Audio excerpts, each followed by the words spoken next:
New watch, no diamonds, new watch, good timing, yeah. Need no middleman, I'm the man, send it in. I like what I like, me, I know my rights is sipping in. I like having fun, I do what I want, it's what it is. For my son and son, for my daughters, yeah, it's for my twin. I work through the night, I do what I like, get a check, I go for the ride. I've been down the ride for the win, still move on the hush, never run for none. I face my fears, I just drop for none, month to month, still from year to year. New watch, no diamonds, new watch, good timing, yeah. New watch, no diamonds, new watch, good timing, yeah. I'm sporty and rich, I'm sporty and rich, I'm sporty and rich. Do it again, again, again. I'm sporty and rich, I'm sporty and rich, I'm sporty and rich. Do it again, again, again. Get some checks, I invest, and I spend a check. Spend a check, get it back, then I take a rest. Only race is the human, I take care of my skin. I was doing this as a rookie, now I'm up to vet. Set the trend, set the pace of play. I don't trip, but if I fall, bet I make a way. I take trips in the fall, watch the leaves change. I like to treat every day like it's my D-Day. New watch, no diamonds, no watch, good timing, yeah. New watch, no diamonds, new watch, good timing, yeah. I'm sporty and rich, I'm sporty and rich, I'm sporty and rich. Do it again, again, again. I'm sporty and rich, I'm sporty and rich, I'm sporty and rich. Do it again, again, again. Do it again, again, again. Do it again, again, again.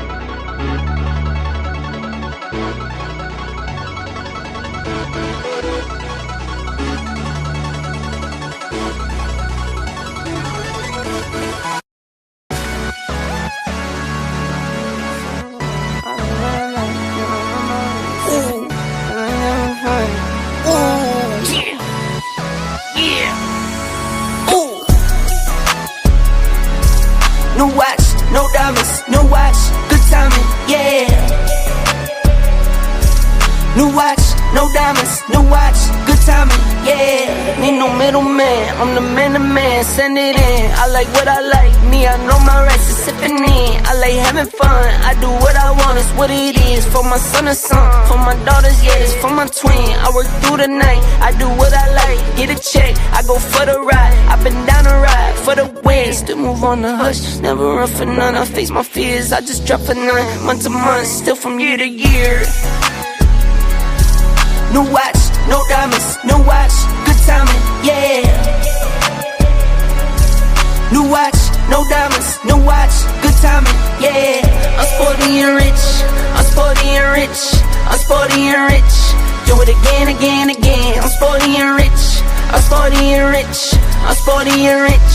Do it again, again, again. Get some checks, I invest, and I spend a check. Spend a check, get it back, then I take a rest. Only race is the human, I take care of my skin. I was doing this as a rookie, now I'm up to vet. Set the trend, set the pace of play. I don't trip, but if I fall, bet I make a way. I take trips in the fall, watch the leaves change. I like to treat every day like it's my D-Day.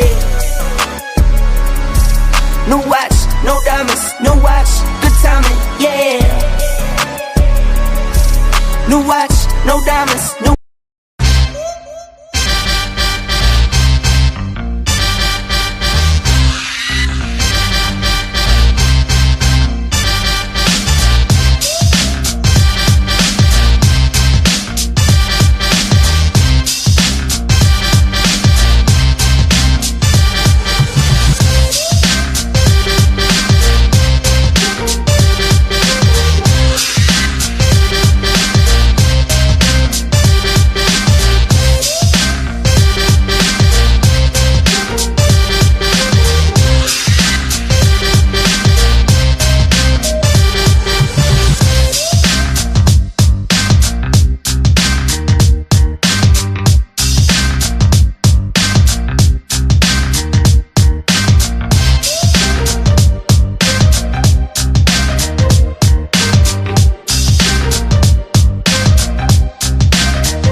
afternoon, guys. This is Big Alan Feaster with KO Boxing. Breaking news. How's everybody doing today? There's my big name up there. Let me adjust that real quick, guys. Thank you for tuning into the live watch party. We haven't done this in a while.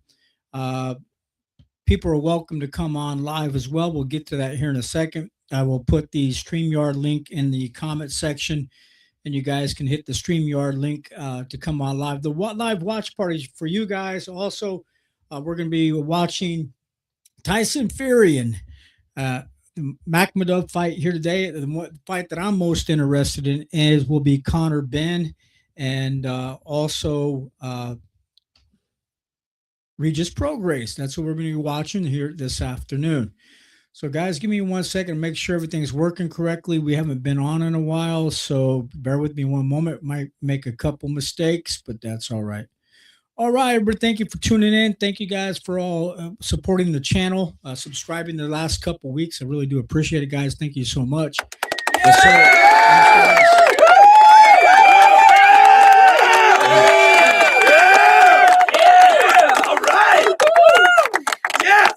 Thanks, guys, so much. Let me go back here, make sure our sound is working good as well. There we go. I can hear better as well. All right, guys. Thank you for tuning in here today. Make sure this is working okay. All right. Feels like this ear is plugged up. Am I losing my hearing? Okay. Guys, thank you for tuning in. We're going to watch the fight together. I'm going to call the fights in between the rounds. Let's get one thing straight. We might have a special guest showing up today, maybe. We'll see. Give me 1 second, guys. As well. Okay. There we go. Give me one moment, guys. There we go. Make my name more reasonable, manageable, not so big in your face. All right. I think they might be getting ready. Now, they're just showing some previous fights. The show has already got started on Netflix. This is the main card. They had the preliminary fights earlier. We are being shown on Facebook, YouTube, and also Rumble. I think I didn't get connected right to Twitter, but I want to thank everybody for tuning in here today. Give me 1 second. All right, there we go. All right, what we're going to do is we're going to share some of the sound from the fight. I can't show you guys any live video because I will get in trouble for a copyright claim as well. So bear with me one moment. You don't want to get in trouble for any copyright claim. I changed my headphones here today, some cheap headphones to use, but I might switch back to my other ones if I can find them. All right, guys.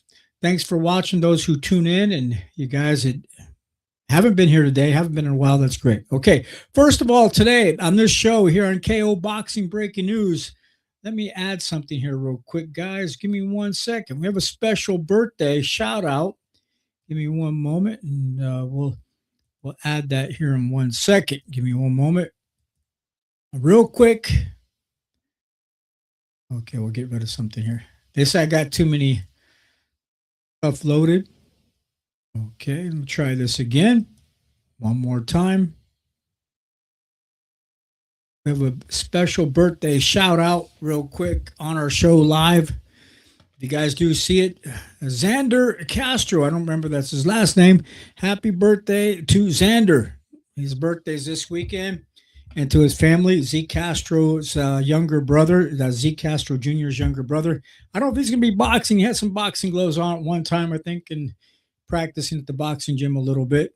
But happy birthday to Xander. Shout out to him. His birthday's this weekend. They're celebrating. So I always remembered at the boxing fights, he'd always say, Zeke, Zeke, Zeke. But shout out to Xander.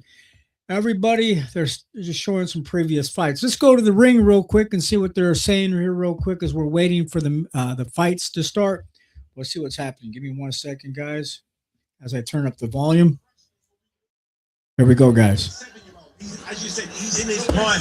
He took the fight against Wardley on very short notice and gave a great account of himself. He's had plenty of notice here, so we should see the very best of Huni. And Andre, we should see. Okay, guys, this is the first fight, so I guess they got started. We have Clark first fighting Huni. Clark is wearing a purple and black trunks, and Huni's wearing, it says here, blue, gold, and white trunks. So we'll get into the fight. They're fighting the first round. There's 15 seconds left of the first round. The first fight just got started. So bear with me. We'll make a lot of mistakes today because I haven't been live in a while. And the live shows for you guys. Real quick, before I continue on, I'm going to enter the StreamYard link in the comment section. And that way you guys can come on live if you like to come on live to share your thoughts on boxing, to see who's going to win or who's going to lose the fight. I think maybe during the show, I will also be able to add, as well as the StreamYard link to click to come on live. Give me 1 second, guys. I made one small mistake here as well. There we go. That's what I was trying to do the classic view, the classic look. That's the StreamYard link to click to come on live to share your thoughts on boxing today. As well, you can type your comments on screen, and we'll share your comments as well, guys. So there we go. And the StreamYard link in the comment section is a StreamYard link to come on live. Man, the first round, it looks like here they're slugging it out. They're already getting into it in the first round. Let's just go back here to the ring, guys. We're getting started. Clark's punches. He knows he's faster than Clark, and he's used that as part of his tactics. Round number 2. These two were sparring partners in Sheffield in 2019. They also almost met in the Olympics, where Clark, of course, won a bronze medal. Hooney qualified, but had to pull out due to a hand injury. Nice triple jab, 2 jabs to the face, 1 to the body. So that Hooney jab is really firing out like a piston. Both fighters look very good right now within themselves. Hooney is more busier with his offense and his punches, but I think this is Clark trying to employ his new style and the new training methods of his trainer and all the adjustments that he's been making, so he seems more patient and under control. It seems like there's a little distance problem with Clark with his jab. His jab seems like 2 or 3 inches off target, whereas Hooney seems a little bit closer. Maybe Hooney's got very long arms for his height. Yeah, Hooney's left hand has been an effective weapon, both as a jab and a hook so far in this fight. A minute elapsed here in the second round, and again, they continue to stay in the center of the ring, where Hooney seems to just be beating Clark to the punch. Beautiful curling left hook. Yes, he is. He's beating him to the punch because he's the faster fighter. And he may be the more explosive fighter, and he seems more sure of himself. And that's what I'm keeping an eye on right now. Clark doesn't look scared, but he's not quite sure of himself. Hooney, on the other hand, is very sure of himself. Clark is kind of into his shell slightly because Hooney... Okay, guys, here we go. Okay, now we're trying to figure out who is who here. Clark is in the purple and black trunks, and we're into the second round, and he's fighting Hooney. Also, he has, I guess, sparkly purple trunks, sparkly black trunks for Clark, and Hooney has the blue, gold, and kind of white trunks. All right, guys, we're in Hotspur, England, at the Tottenham Stadium in London. So let's get into it. All right, guys. All right, we're in round number 2 with 40 seconds left. Clark just threw a nice. He's fighting orthodox. I think also Hooney is also fighting orthodox based on his stance. During this second round, it looks like these guys got into it in the first round. I was talking to you as I was trying to get comfortable, getting things set up, trying to figure things out again. Looks like they're already into it. Also, Hooney's throwing some great shots there, guys. He's a real strong fighter. He just threw a nice right hand. He came back with the left hand. That was the end of the second round. Let's go to the ring and see who's winning these 2 rounds real quick, guys. In the wilderness is ensnared in a dangerous game with a deadly predator. Starring Charlize Theron and Karen Egerton. Apex premieres on Netflix April 24th. And these 2 heavyweights hope to be Apex predators in the division. A good start to our first heavyweight tilt, as both Hooney and Clark get it on. Yeah, good exchanges from both fighters. They both landed body shots right there. Hooney raised up slightly, though Clark missed the left hook. But both of these fighters are looking for home run shots because they know that the other has been stopped, ironically by the same opponent. There's a lot at stake for both guys tonight. And look who's in the house, none other than Anthony Joshua, last seen on Netflix, taking care of Jake Paul, has suffered some personal tragedy, and our condolences and sympathies are with AJ, but of course he's watching with vested interest, because if things go according to plan for the Gypsy King in the main event. Okay, guys, we're in round number 3 between Clark and Huni. Yes, they've been sort of slugging it out during the first 2 rounds. I think it might be even 50-50 the way these guys are slugging out, throwing some body shots. It looks like Clark is a bigger, stronger fighter of the two. Both two big guys. I didn't catch the weight that they're fighting at, but they look like they're heavyweights, or we'll find out. Okay. 2 minutes and 18 seconds left of the third round. Ooh, a nice right hand by Huni. A nice left body shot by Huni. Nice jab by Huni as well. Nice jab again by Huni, but doesn't connect. Interesting. Also, guys, haven't done this a while, so bear with me.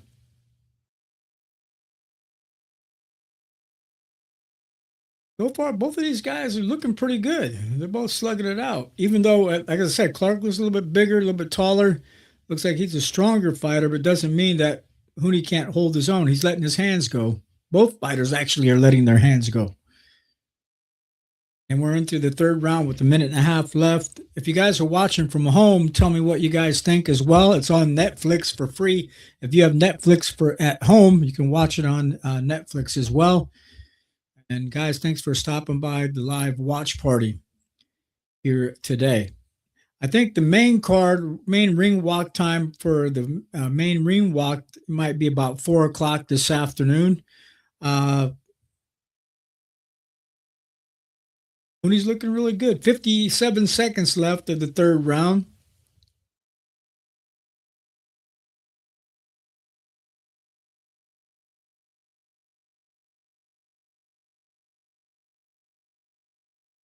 Both fighters looking really strong. Let's go back to the ring until I get figure out more information here today, guys. I'm behind. Haven't done this in a while, so bear with me. Here we go. Let's go back to the ring for a moment. Trying to do the same thing over and over again, and Huni seems to have figured him out at this stage. Double jab by Huni. That jab has been a master stroke on him. Yes, it has been, and again, it's coming off very, very quick. Half hook, half uppercut right there. That just landed from Huni. It's just rare that you see a heavyweight with this kind of hand speed. Reminds me of myself. Exactly. And there was Huni ripping a left hook to the body again.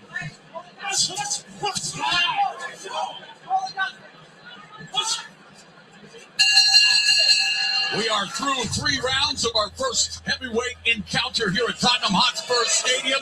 The only non-heavyweight matchup coming your way is going to be taking place in the co-feature. And earlier we saw the arrivals of none other than the destroyer Conor Benn, fresh off his biggest win as he and Chris Eubank Jr.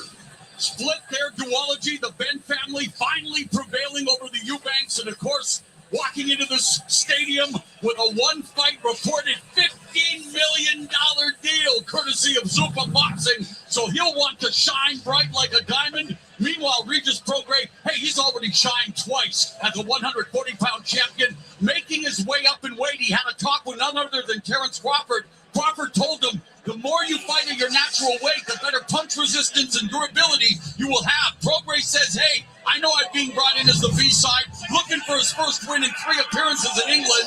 It's Benn versus Prograis at 150 coming up in our co-feature. Right now, it's the 4th round, and the double jab splitting the high guard of Clark by Huni.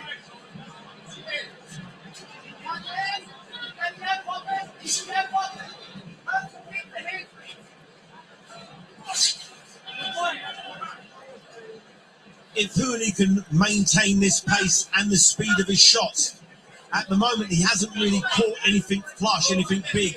He seems to be very, very much in control at this stage. Clark needs to try something different. He needs to change his hand position. trying to do the same thing over and over again, expecting something different to happen. It can happen, but Hooney at this stage is very much in control.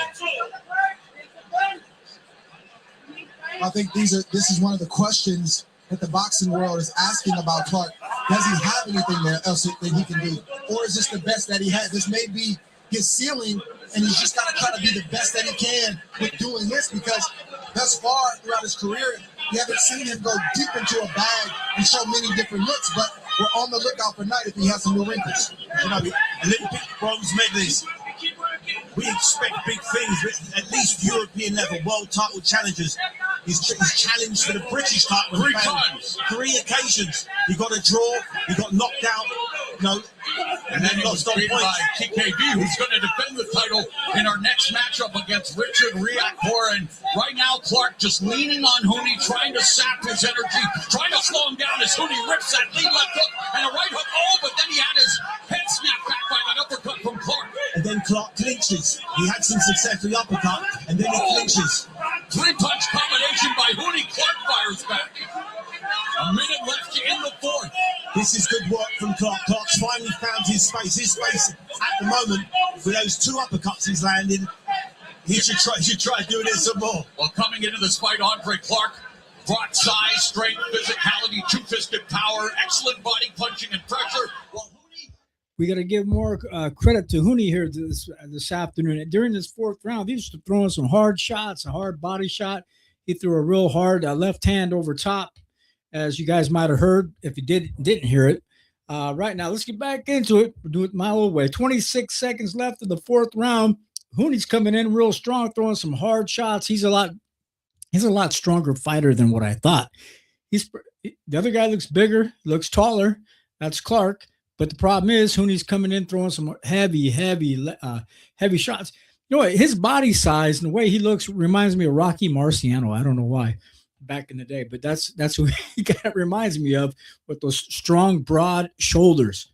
That was the end of that round, guys. Let's go to the corner, see what they have to say. We'll get back into it like we used to. Here we go. It was right about 30 seconds at the end of the round. He needs to build upon that now. Let's hope the hard work he's put in there with Gallagher's going to work out perfectly. Good.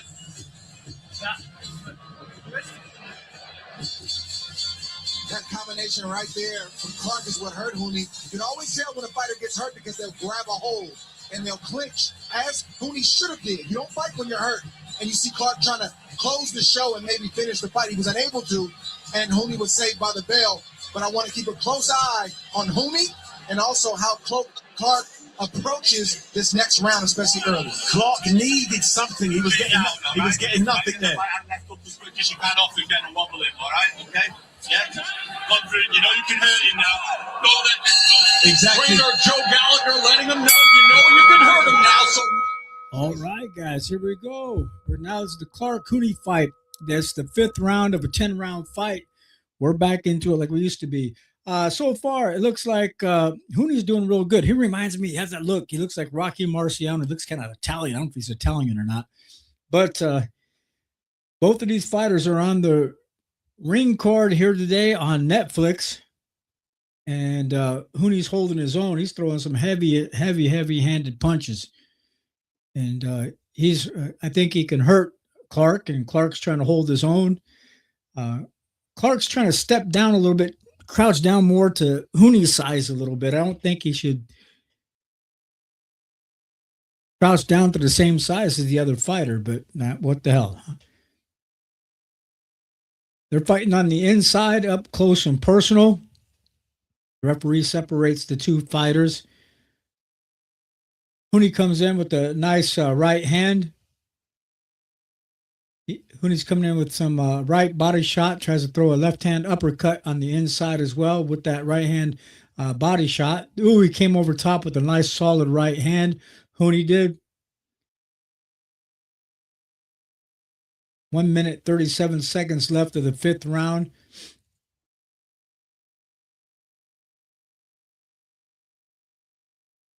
I have no favorites in this fight myself, guys. I don't. I'm just meeting these 2 fighters for the first time, Clark and Hooney. In the 5th round of the 10-round fight, they're out in the center of the ring. When he tries to throw a stab jab down to the body. Then also Clark tries to throws a nice jab, it doesn't connect. And then once Hooney gets on the inside, he lets his hands go.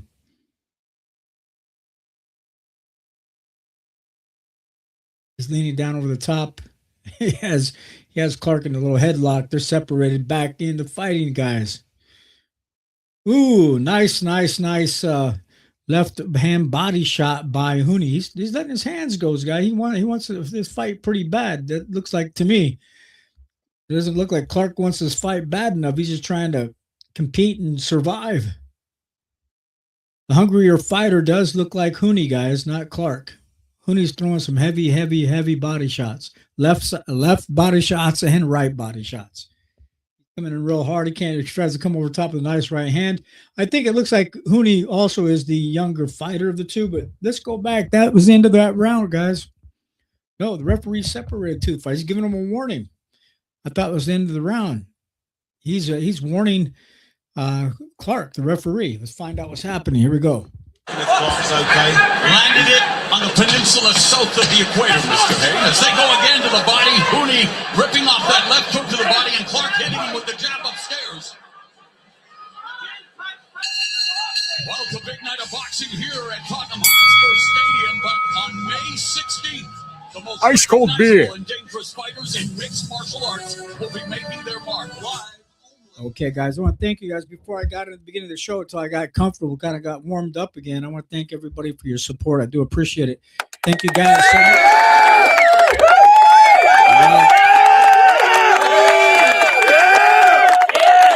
All right. Yes. Right. On May 16th, on Saturday, on Netflix, there's going to be a women's fight. It's going to be a big card. It looks like, oh, no, it's Ronda Rousey and somebody else. Ronda Rousey's going to be fighting on Netflix. We'll get back into that a little bit later. They'll probably advertise that again. But we're in between the rounds. Here we go, guys. We're going to get ready for the next round. Here we go. Start, yeah? Yeah, but you got to get your jab back going for this. You lost that round, all right? After 5, you can't go in 3-2, right? As we begin the next round, what do you make of Joe Gallagher's corner advice, David, in first fight with Fraser Clark? I think he's spot on. Now you've got to throw your left hook after the right hand. Letting him know it's a tight fight. He needs to win the round.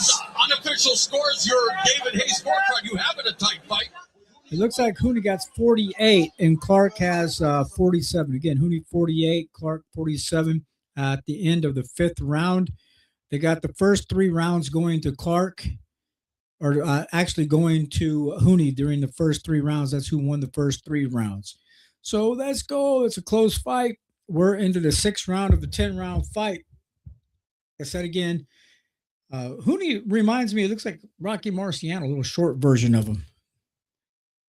He's letting his hands go, guys. These are 2 big boys fighting. I didn't catch their weight class earlier, but they might be heavyweights. Find out. I got started late, guys. Got set up late. We appreciate y'all stopping by. We'll be here for a few hours. I might be taking a break, guys. Appreciate it. Also, nice jab to the face by Hooney, and he came down again with that hard left body shot. It says here, Clark has landed or thrown 175 punches, Hooney 217 punches, and 89 punches landed by Hooney and 58 by Clark. Like I said, I just got here kind of late on their fight, and I already could tell that Hooney was putting in more work. We're around the world, guys. We're on YouTube. We are on Rumble. We are on Facebook. Hopefully I don't get kicked off or blocked on Facebook for anything stupid today, but we'll find out. But usually Facebook blocks me or does something. So we're on Facebook Live today as well. I was going to be on X-Files, guys, on X, on the old Twitter, but I have to reactivate my account to show the video on Twitter, so we're not on Twitter today. Just Rumble, Facebook, and YouTube. Okay. 30 seconds left of the 6th round. Boom. Now, Clark tries to step forward. In the 6th round of the 10-round fight. Ooh, finally, Clark comes back with a nice right hand himself. He's stepping forward. He's got Hooney up in the corner into the ropes. He's starting to let his hands go with some nice body shots. Comes with the right hand over the top. Now he's starting to look like he wants to win this fight. There we go. That was the end of that round, guys. Let's go to the corner. Well, we have the heavyweights front and center here tonight, and Josh Denzel caught up with one of the heavyweights of rock and roll. We're here with rock star royalty, Roddy Wood. Now, we're here at the Tottenham Hotspur Stadium. You're no stranger to big nights, open-air stadiums, but this is boxing. This is a little bit different, isn't it? Yeah. Front seat, mate. I like it, yeah. You're going to be front row. You're going to be live and direct in the action. Are you here for Tyson Fury or Makhmudov? Well, I'm just going to hear the squelch of contact, which I really love. And good luck to both of them. But I think Tyson might just, keep his word. I know it's only rock and roll, but I like it. Round 7, yes, Rolling Stone royalty. Roddy Wood in the house, and so many more stars will be convening here at this cathedral of footy and turning into a second home for British boxing. The Tottenham Hotspur Stadium, and we continue with round 7. Okay, round 7, guys, between Clark and Hooney. Clark versus Hooney here this afternoon. 7 rounds of a 10-round fight. It looks like Hooney might be ahead just barely. It is a close fight. We'll see who went. Basically, in these last few rounds, it determines who's going to win the fight. Which one of these fighters here want this fight bad enough? So here we go. 2 minutes, 30 seconds left of the 7th round. Also, and joking in a way, I dedicate this. I won't get into that. We'll save that for some other show. Right now it's 57-57. That's what they have on the punch cards by David Hayes scorecard. David Hayes has had the scorecard down to 57-57. The first 3 rounds go to Hooney. Round 4, 5, and 6 go to Clark. The referee calls time. We'll see what happens. There might be something on the canvas. We'll take a look. Referee called time for a second. What is happening here, guys? I can't see. They're not showing it. All right, time in, guys. Here we go. 7th round, 1 minute and 50 seconds to go. Ooh, nice jab by Clark. Straight square in the face to Hooney. Ooh, a nice right hand by Hooney, guys. Hooney's coming in on strong. Clark's trying to hang in there during this round with 1.5 minutes left of the 7th round. Now the referee's calling time again. Now there might be somebody might have put something on the canvas. I don't know. I think it's something going on with the canvas. They're really worried about that canvas here this afternoon. I guess they don't want nobody slipping, tripping, or falling on anything. Okay. These 2 fighters are tied up. The referee is going to separate the 2 fighters. When he's coming back with his jab, he's trying to come back, load up on right hand. Didn't connect at all. Looks like Hooney's maybe getting tired a little bit. They're tying up with each other now a little bit, but they're fighting, guys. This is a fight. This is an entertaining fight. These guys are letting their hands go. Both fighters. Hooney's looks like he's a more aggressive fighter out of the 2, but Clark's coming back. These last 3 rounds, they said that he won the last 3 rounds, so that's what David Hayes says. We're around the world, guys, on YouTube, on Rumble. Okay, 20 seconds left. They're tired up. Look, these fighters are getting tired now. Guys are tightening up. Hooney comes back, throws right hand. Clark is dancing on his feet now. That was the end of the 7th round. Let's go to the corner, guys, see what's happening. His form together when he's fatigued.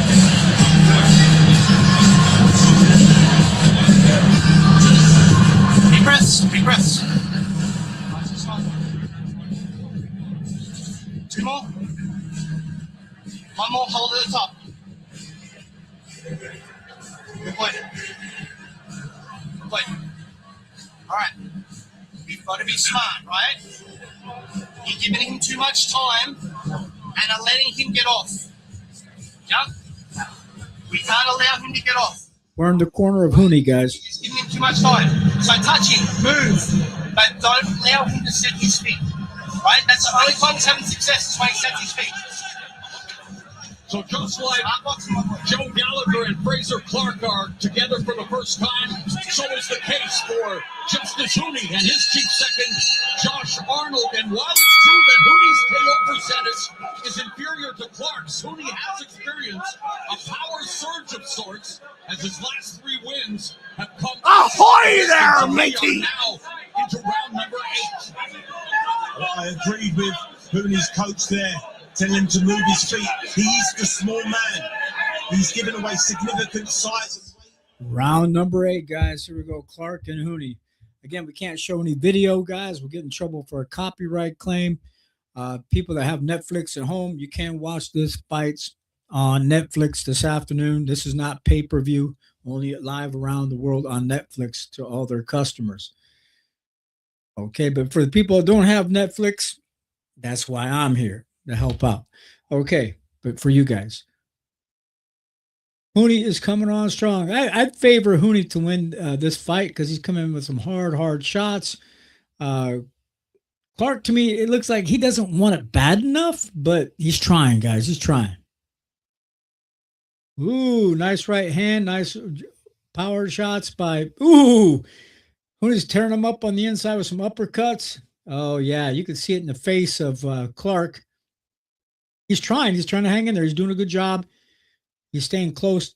It's a close fight, guys. He's not giving up. He has a frustrated look on his face, but he doesn't have the defeat look on his face. That's Clark. So Clark's trying to hang in there, guys. Trying to hold his own.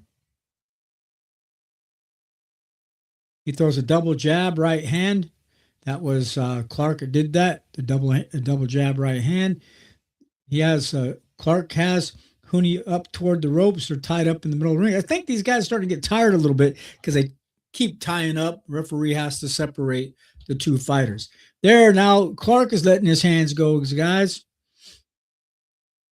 Ooh, nice little uppercut by Hooney. A left hand to the body by Hooney as well.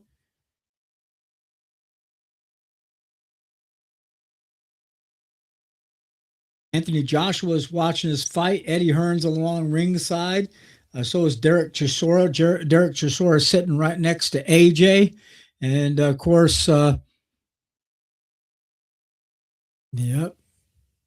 Eddie Hearn as well is there at ringside, guys. And Turkey Al-Sheikh was somewhere in the house. Ooh, there we go. Clark. Oh, Clark tried to Hooney tried to throw a sneaky shot. Clark was turned sideways like this a little bit. Clark was standing right here. He came up with the uppercut when he had his back turned just a little bit. Okay. Oh, yeah, there's a smile. There's a smile on Hooney's face. Looks like Clark is getting pretty tired. We'll hang out. We'll go through the corner of Clark, guys. 2 rounds left, all right? Okay. Listen, we've got your 2 behind, all right? Big breaths. You need these 2 rounds, Fraser. You need them. Understood, you need them. He's just coming on with big shots. You're holding, he's kicking. You're going big shots. But let your hands go. But you need with that right hand. You can't lead with the right hand, son. He's coming on, sir. Left hook. Right hand, left hook. And jab right hook. You landed it lovely there, bum. But next time, jab right up and cut for your over, son, all right? You've been in Manchester for 4 months, 3 months. Right, and it's a bit of grit, a bit of desire, a bit of determination. You want this, sacrificed everything. We've only got 6 minutes to do it. That doesn't mean go out like the headless chicken, but reset round 1, chin down, good basics, all right, Jamie? A punch to hurt, not punch to survive, all right? Man, it's so good to hear someone who knows what they're talking about and using the correct temperament. Great pep talk. That's right. They're gonna pep talk to Clark. Says you got to come in there and make. You got to look like you want this fight. He doesn't have that look on it. He's trying, but he has to have that look, guys. It's all right. 76-76. This is David Hayes' scorecard, guys. 76-76. They gave this last round. He gave the last round to Hooney, and and also he gave the ninth round to the eighth round to Clark. This is the ninth round of the 10-round fight. This is the last 2 rounds. What fighter wants this fight bad enough? David Hayes has his 50-50. He has a dead even. We'll find out. There's a nice little right hand by Hooney.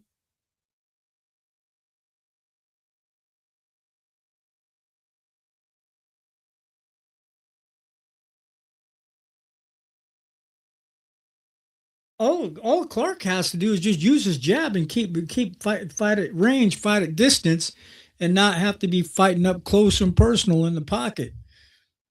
He's the taller fighter. It looks like he has a longer reach, but he wants to stay in there and try to exchange with this strong bull Hooney. I'd have to call Hooney the Rocky, the Raging Bull. I saw these look like the Raging Bull. Remember the Raging Bull, guys? All right. 1 minute and 32 seconds left of the ninth round. There's a jab by Hooney. Ooh, Clark stepping forward. He looks like, he's letting his hands go now. He's moving his head. Boom, he just got caught with a nice little jab to the face by Hooney. These 2 fighters are starting to get tired, but big boys are going to get tired, guys. They're really big. Okay. They're swinging away. Now, Hooney's trying to move his head. Trying to bob and weave there to keep from getting hit. They're back tied up again.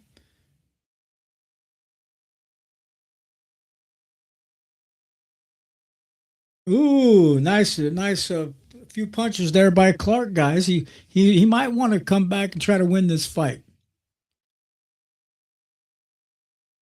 A close fight, guys. David Hayes has this dead even. 26 seconds left. 24 seconds left. Who wants this round the baddest?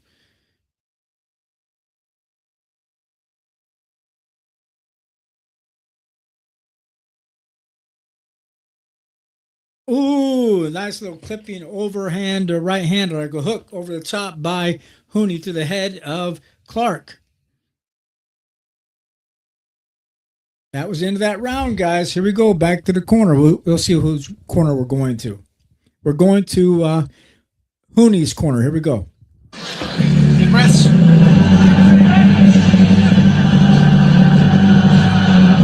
Big breaths. Hold at the top for me. Focus on me. Focus on me. Yeah. One more. Top. You see good work here from Hooney. A lot of the same stuff he's been doing all night long. Straight shots that are hard.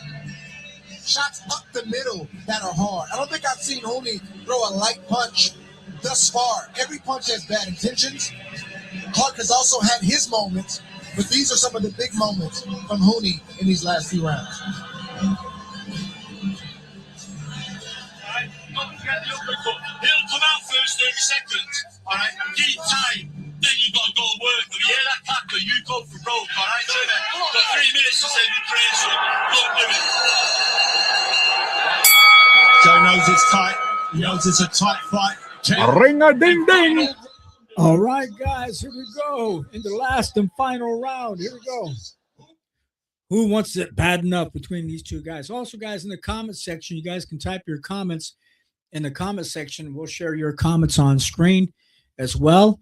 Right here in the corner, over here to my right down there. We'll put the comments right down there as well on screen if you guys start putting some comments as well. We have an 86-86. David Hayes thinks this fight might be a draw. I don't know. I think Hooney's got this fight in the bag, in my opinion, from what I've seen. I didn't get to see the first 2-3 rounds that well because I was trying to get comfortable again, trying to get things set up. Okay. Here we go. 2 minutes left of the last and final round between Clark and Hooney. Ooh, Nice shots there by Clark. Had Hooney up in the corner. Hooney's getting a little tired. Let's see if Clark wants this fight bad enough, guys. We have to see.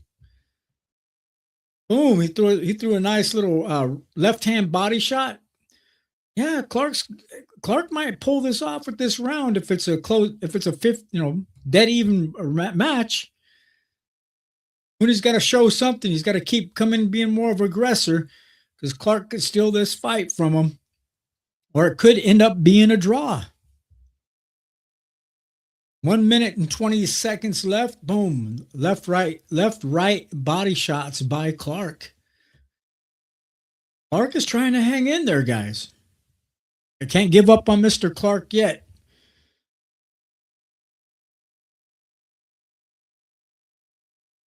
Ooh, nice little left hand on the inside. He has Hooney pinned up in the corner. Hooney's trying to let his hands go, trying to move his head to keep from getting hit. Instead of moving his head, he should be throwing some punches. At the same time, he's moving his head. Okay, 46 seconds left of this fight, guys. Everybody over in the UK, if you're watching, everybody over in England, over in Europe, thanks for tuning into this show here this afternoon as well. Or anybody down in South America, we appreciate everybody around the world supporting my show here in the past. We're going to try to come back with some interviews. Boop, there we go. 17 seconds, 15 seconds. Referee separates the two fighters. Clark's coming in there throwing some shots in the last few seconds. He might steal this round by letting his hands go. Hooney's not letting his hands go barely. He's getting tired. That was the end of the round, guys. Here we go. Back to the ring. Okay, I think it's going to be a draw. And if then I think Clark might have squeaked it out if it is a draw. I thought Hooney was going to win for a moment, but it looks like Clark might pull this off, or it's a draw. Okay, here we go, guys. The official decision right after this. It's control versus power. Oh, great. We got commercials, guys. They got to throw some commercials. I thought Netflix didn't have any commercials. Okay, new customers they're talking about betting. They're saying new customers bet $5, get $300 in bonus bets instantly if your bet wins. Oh, this is DraftKings commercial. But guys, type your comments on screen, and we'll share your comments if you come on live wherever you're at. Best we can. Type your comments in the comment section as well. We are on Rumble. Again, we are on Facebook today, and also we are on YouTube.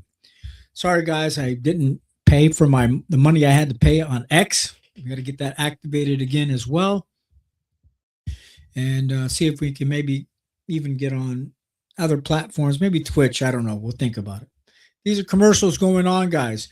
Also, real quick here this afternoon, again, we have a birthday shout out again, real quick. Give me 1 second, guys. In the media today. Special birthday this weekend. Again. Okay, here we go. To Xander. Happy birthday, young man. It's his birthday today, guys. Zeke Castro's younger brother. Zeke Castro is turning professional. His pro debut, I think, is April 17th. We couldn't get him on for an interview. For different reasons I'm not going to get into today, but we'd like to have Zeke come on an interview in the future. But we'll talk about those things later, but not today. Okay, here we go, guys. Back to the ring to see who won this fight. Judges are tabulating their scores, and it very well could be very much the close encounter that David Hayes saw it being, with him giving Hooney the edge in that 10th round and Andre Ward giving Hooney 2 to 3 round advantage. But a terrific start to the night of fights here live on Netflix, and we are ready to find out the winner's name. For that, we go back into the ring and Thomas Treiber. Ladies and gentlemen, after 10 rounds of boxing, we go to the judges' scorecards. Judge Kieran McCann scores it 95-95, even a draw. And both judges, Lee Every and Mark Bates, are in agreement. They both scored the same 96-94, both for your winner by majority decision. Justice Hooney! Well, David Hay, you've got an eye for judging fights, my friend, because a majority decision win for Justice Hooney as he celebrates his 27th birthday a week late with a gift of victory as he improves to 13-1. But Fraser Clark showing that, you know what, he might not be done after all. A terrific start to the action here. And speaking of birthdays, as I mentioned at the outset, our own Al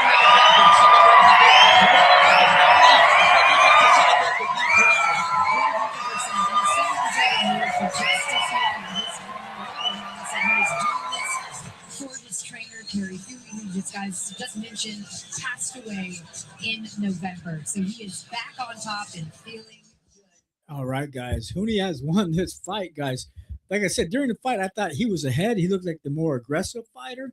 But David Hayes' scorecard was confusing me. He made it look like the fight was a little bit closer, which it was. It's a unanimous decision. It wasn't even a split decision. Hooney won, I guess, the same more rounds. But he did look like the more aggressive fighter in the earlier rounds. And we have Tyson Fury walking into the stadium, getting ready for the fight later. He just stepped out of the vehicle. He's got a little jacket on to stay warm, a vest of some sort. That's a regular vest. Walking in with the camouflage hat on. It has a Christian hat, let's put it that way. The crosses on with Jesus and the crucifixion on his hat. And then Arslanbek Makhmudov is also walking in. He's walking with the black hoodie on into the fight as well. He's walking into the arena. He's a big boy. Looks like he's ready for this fight. Like he wants to get it on. He looks pretty relaxed, pretty calm walking in the fight. He has his head down a little bit. He doesn't look too worried at all about his fight for this afternoon, for this evening, as he's walking down the hallway. Okay, let's go back to the stadium and see what's happening. Here we go, guys. Important. You gotta have gold. And that was my first goal, to win the heavyweight champion and be the heavyweight champion of England. And you know, it's one of the belts that you have to get throughout your journey. And then the next is the Europeans, and then the next is the world. Carl is itching to say he also won a British title. I did. I won the British title outright, which means you've got to defend it 3 times. Yeah. But you gain so much experience. Okay, they're just talking, blah, blah, blah, getting ready for the next fight. But, guys, let's see what's happening in the news here real quick. Give me 1 second. We'll see what's happening. We'll go through it. It says, Matchroom legal letter puts Hooney versus Clark fight at risk. I don't know what that was all about. It says a late contract dispute. Okay, let's check this out. This last fight that we were watching, they were saying a late contract dispute threatens heavyweight bout hours before the Fury undercard. A heavyweight fight on the Tyson Fury versus Arslanbek Makhmudov undercard is under threat after a last-minute legal move involving Justice Hooney. The bout between Hooney and Fraser Clark is part of tonight's card, as we just watched, at the Tottenham Hotspur Stadium here in London. But uncertainty emerged hours before the event following a legal letter sent by Matchroom Boxing. Journalist Dan Raphael reported that Matchroom claims it still has Hooney under an active contract and has not approved his participation in the fight. The promoter states that after Hooney's knockout loss to Fabio Wardley, it exercised an option to extend its deal, placing Hooney in a 5th fight of a 6-fight agreement.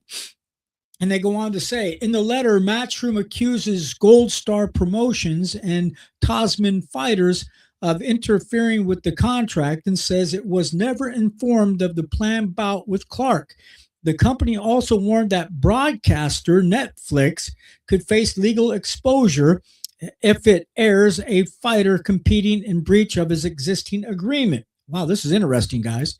I just found out. I just pulled this up. Matchroom indicated it had attempted to reach terms that would allow the fight to proceed under revised conditions, but said those efforts did not produce a response. The escalation has introduced a late doubt over whether the contest can move forward as scheduled. Well, we've seen the fight just now, guys, so they must have fixed the problem, but we'll go on to see what else they had to say here. A follow-up update from Raphael after communication with Gold Star Spencer Brown suggested the fight was still expected to go ahead, as we just seen, although no official confirmation has been issued.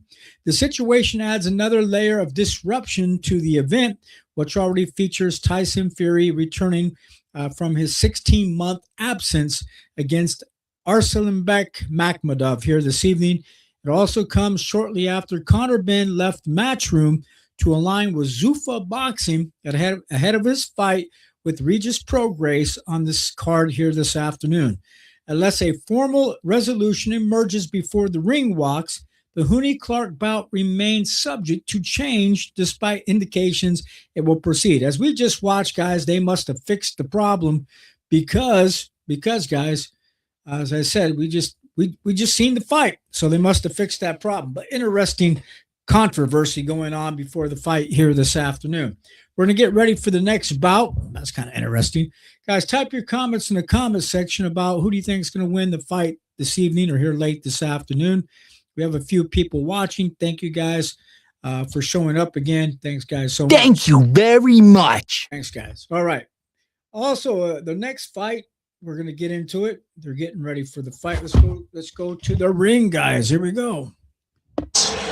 Reese Carter and Kieran McCann. Our referee in charge will be Lee Every. Introducing first the challenger. Fighting out of the blue corner, he comes to the ring wearing black with white and weighed in officially at 234.12 pounds.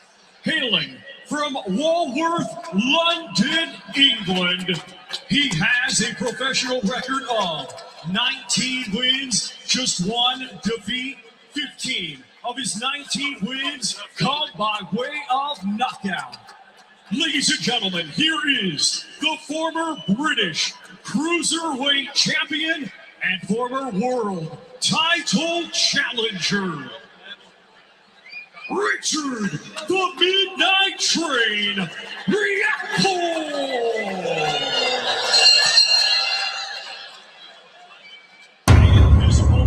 The ring in this championship contest. He is the defending champion. Fighting out of the red corner, he comes to the ring wearing black with blue and white and weighed in officially at 262.7 pounds.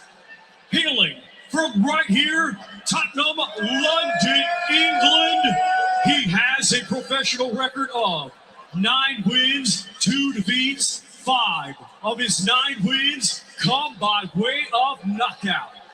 Ladies and gentlemen, tonight, in his first title defense, here is the reigning and defending British heavyweight champion, Jamie TKB Shakima.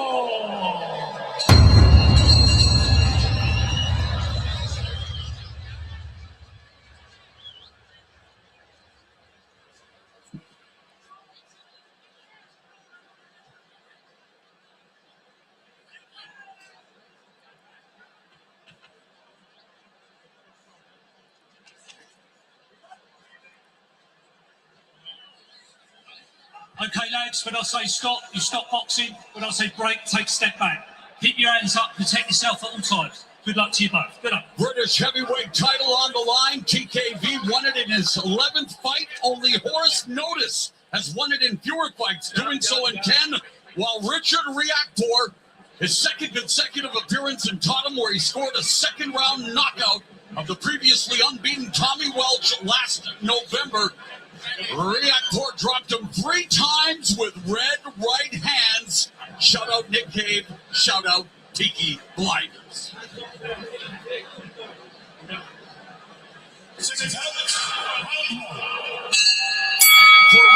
Ring a ding ding. Okay, this is the second fight of the undercard fight here tonight as well. So we're going to get into it. I might have a hard time pronouncing these guys. Trunk colors. Tashkiva. I can't even pronounce the guy's name. And Rockefeller. Okay, Shakur, he has like, I guess to say, black, blue, and white trunks. And the other guy, let me go back to the fight. I can't even pronounce these guys' names. These foreign guys sometimes. Here, let's go to the ring real quick, guys, and we'll figure this out. TKV David, a homecoming. He grew up just a few streets away from Tottenham Hotspur Stadium, went to school across the road from this estimable edifice, and he says it doesn't get better than this. But then again, with the hometown advantage come hometown stressors. You can look at it two ways, but I think he's really soaking this up. He's fighting someone he knows already. He's sparred with him before a long time ago, but when I talked to him at the weigh-in, he said to me, I tried to get some information. I said, how was it when you sparred? He gave me no information. I asked Reactor the same thing. I know you sparred, how did it go? Neither wanted to say what happened. The right uppercut landed Reactor, but then he takes TKV down. That was a vicious right uppercut that landed. Well, that was actually a straight jab from Reactor that stunned. Both fighters fell to the ground after they get tangled up there after a shot. But they got back up. We're back at it again with a minute and a half left of the first round. Here we go, guys. That right uppercut. It's from a visual standpoint, it's Anthony Joshua, Andrew Ruiz Jr. Right. It's a significant but looks can be deceiving. Just ask AJ how that fight went for him. Right. You know, but it looks like TKV is the one coming up from cruiserweight to heavyweight, and Reactor is the natural heavyweight. Reactor has won 7 straight via knockout, looking to become a 2-weight British champion after previously winning the British title at cruiserweight in 2019. He split 2 fights with Chris Billin-Smith, including a loss when he challenged Billin-Smith for the cruiserweight title.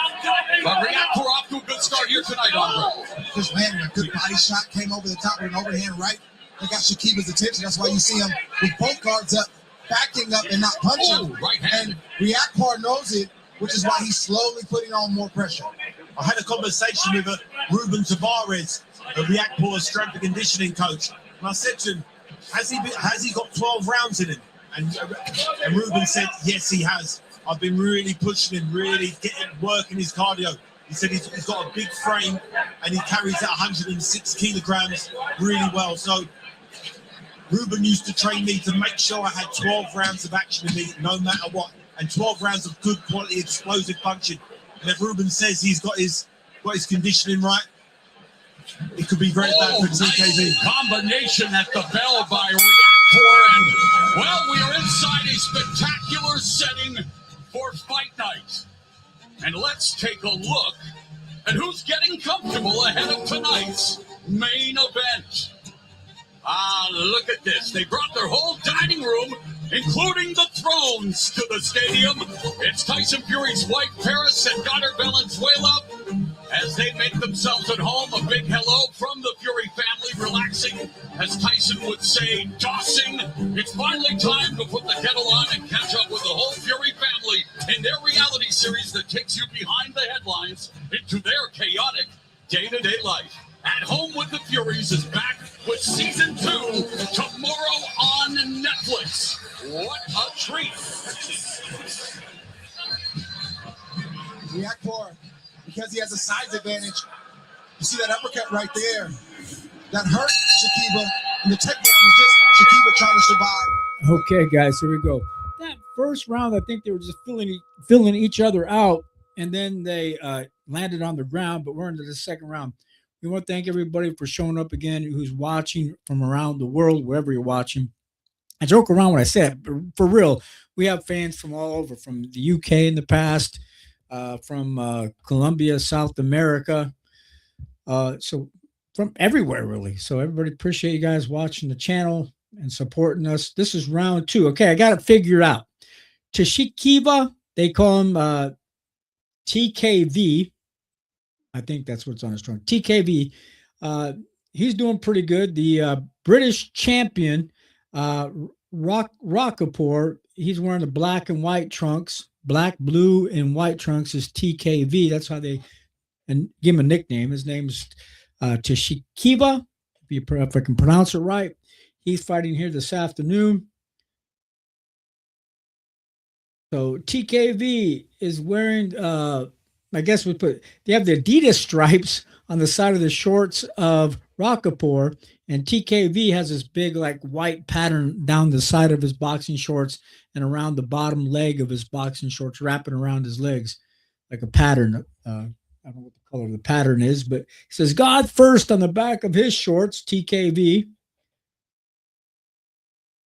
Referee stops both fighters. I think there might have been a headbutt, or he's trying to say, hey, guys, be more careful here. He's giving a warning. They're back to fighting. Time back in. He called time for a split second to give him a warning of some sort. They're tied up on the inside. Rockapore. These both fighters are two young heavyweights. His heavyweight bout. Looks like Rockapore's in better shape. He's more conditioned. He's more fit. TKV, he's a little out of shape, but doesn't mean he can't throw some heavy hands or heavy blows. Dude, I think there's even some blood coming from his nose, on TKV's nose right now, guys. Blood on his face already. The fighters tangle up in the middle of the ring. Referee separates the two fighters. Kind of sloppy here, but I think Rockapore, he's throwing the heavier blows. He looks like he's the taller fighter. It looks like he just can fight at range if he just uses jab and fight at a distance, doesn't try to step forward in the pocket and try to exchange with TKV. I think you have a good chance to do well in this fight.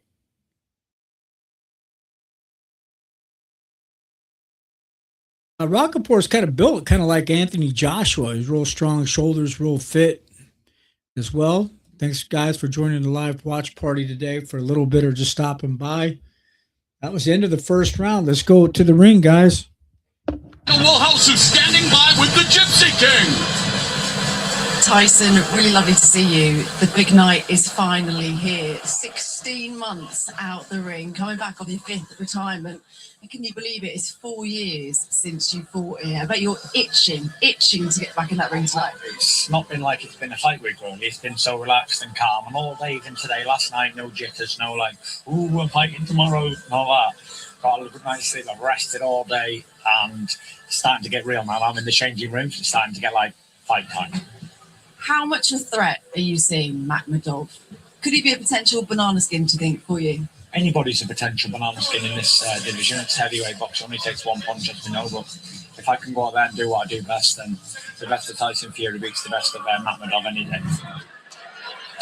Tyson Fury, Arslanbek, Makhmudov, the main event. But right now we're watching the British heavyweight title being contested. The champion, TKV, top sledding against the challenger, Richard Reactor. And of course, when it comes to...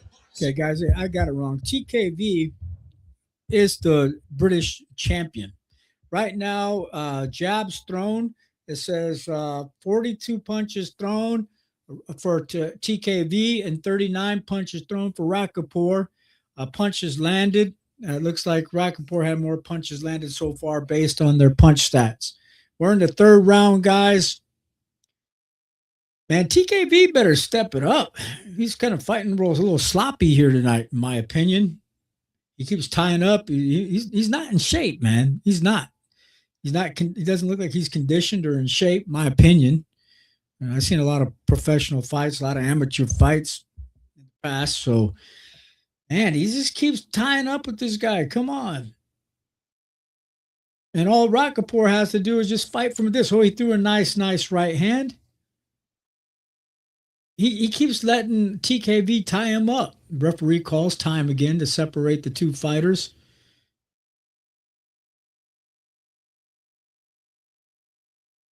What's he doing? Getting checked out by a fight doctor or something? He's getting a warning. Let's find out. Before he retreats to the dressing room to prepare for the biggest fight of his life.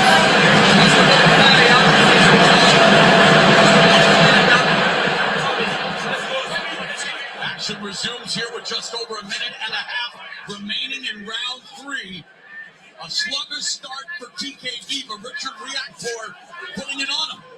He really is. Riakpor's fighting. Yep, Rappaport looks like he's determined to try to win this fight.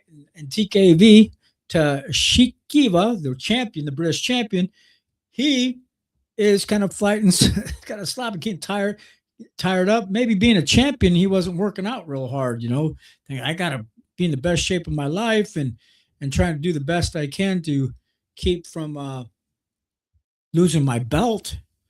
Come on, guys. Seriously? Oh, wow. Okay.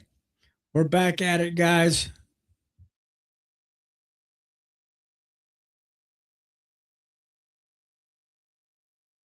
They're tied up in the center of the ring again. Is this a wrestling match or is this a boxing match? 34 seconds left of the third round of a 12-round fight. This is a championship fight for the British Heavyweight Championship belt. Their belt looks pretty cool. It kind of looks like the Ring Magazine belt for you guys that haven't seen their belt. Okay.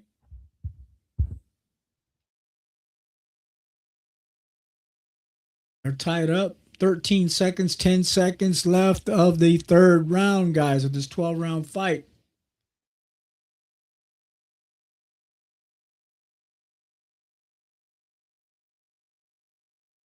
Now it looks like Rappaport is trying to get back to boxing, trying to keep from getting tied up now. That was the end of that third round. Let's go to the ring and find out what they have to talk about. Okay, here we go, guys. Yahya Abdul-Mateen II stars in the explosive new action series Man on Fire, which premieres on Netflix on April 30th. You're not going to want to miss this intense new show as the fans here at Tottenham Hotspur Stadium and around the world, well, they would like this fight to catch fire. Yeah, we all would at the moment. It's early stages, though.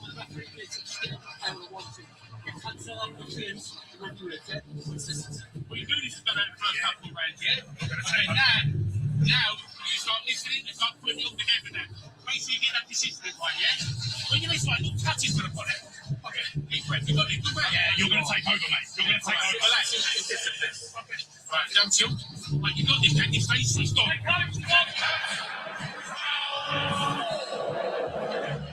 Well, according to TKB's corner, he's going to take over. And it's round 4, so as you mentioned, Gabe, it's still early goings, but a much better start for TKB trying to establish the jab on him. Yeah, he's doing what he has to do. I think, okay, TKV is trying to actually come back to box. Looks like he had to get warmed up. Is he trying to bite him or something? It looks like he's trying to bite his neck, Rappaport's neck. But he didn't bite him, but it looks like he's going to. He had his mouth open, like, he's trying to bite his shoulder or something. I think the referee's going to give him a warning for something, a headbutt. Head clash. He's giving a warning to TKV for headbutting, I guess. According to the referee. So this British heavyweight title fight, and again, here's the... All right, so he's unhappy with him leading with his head. The pocket rocket he saw cruising. Okay, the referee is giving a warning, taking a point away, or giving a warning to TKV for leading with his head instead of leading with his hands. Come on. Okay, let's see what's happening here. Let's get focused here, guys. They have here punches landed. TKV 23 punches, Rappaport 34 punches landed. We're in the fourth round with 1 minute and 59 seconds left to go in the fourth round of this 12-round fight, guys. They're tied up. Referee's going to have to separate the two fighters. I got some different headphones today, guys. It's kind of bothering me a little bit, but that's all right. Got these cheap headphones. All right. They're tied up on the inside. What are they doing? Just they're trying to throw punches like this, like into the stomach on the side of each other as they're tied up. Like, it's like, come on, get back to the center of the ring, separate and fight. Don't be throwing like they're hugging each other, making out in the center of the ring in the fourth round. Rappaport and TKV, the British heavyweight champion.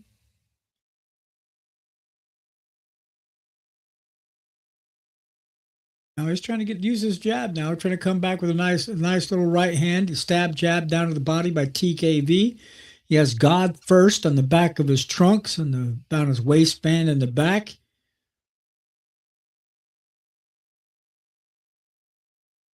Referee separates the two fighters again. A nice jab by Rockapour. Ooh, a nice overhand right by Rockapour to the head of TKV. That's all he has to do is keep his distance and keep throwing those punches. That's all that has to be done. All right. Ooh, another nice right hand by Rockapour. He tried to fake that right hand. He came over the top and no serious damage, but he caught him.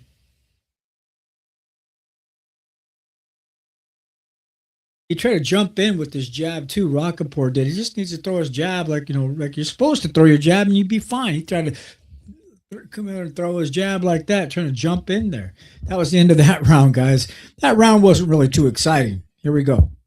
Our two-time world champion at 140 pounds, Regis Prograis getting his hands wrapped, and final preparation for his fight at a contract weight of 150. Trying to get this fight at 147 with a rehydration clause.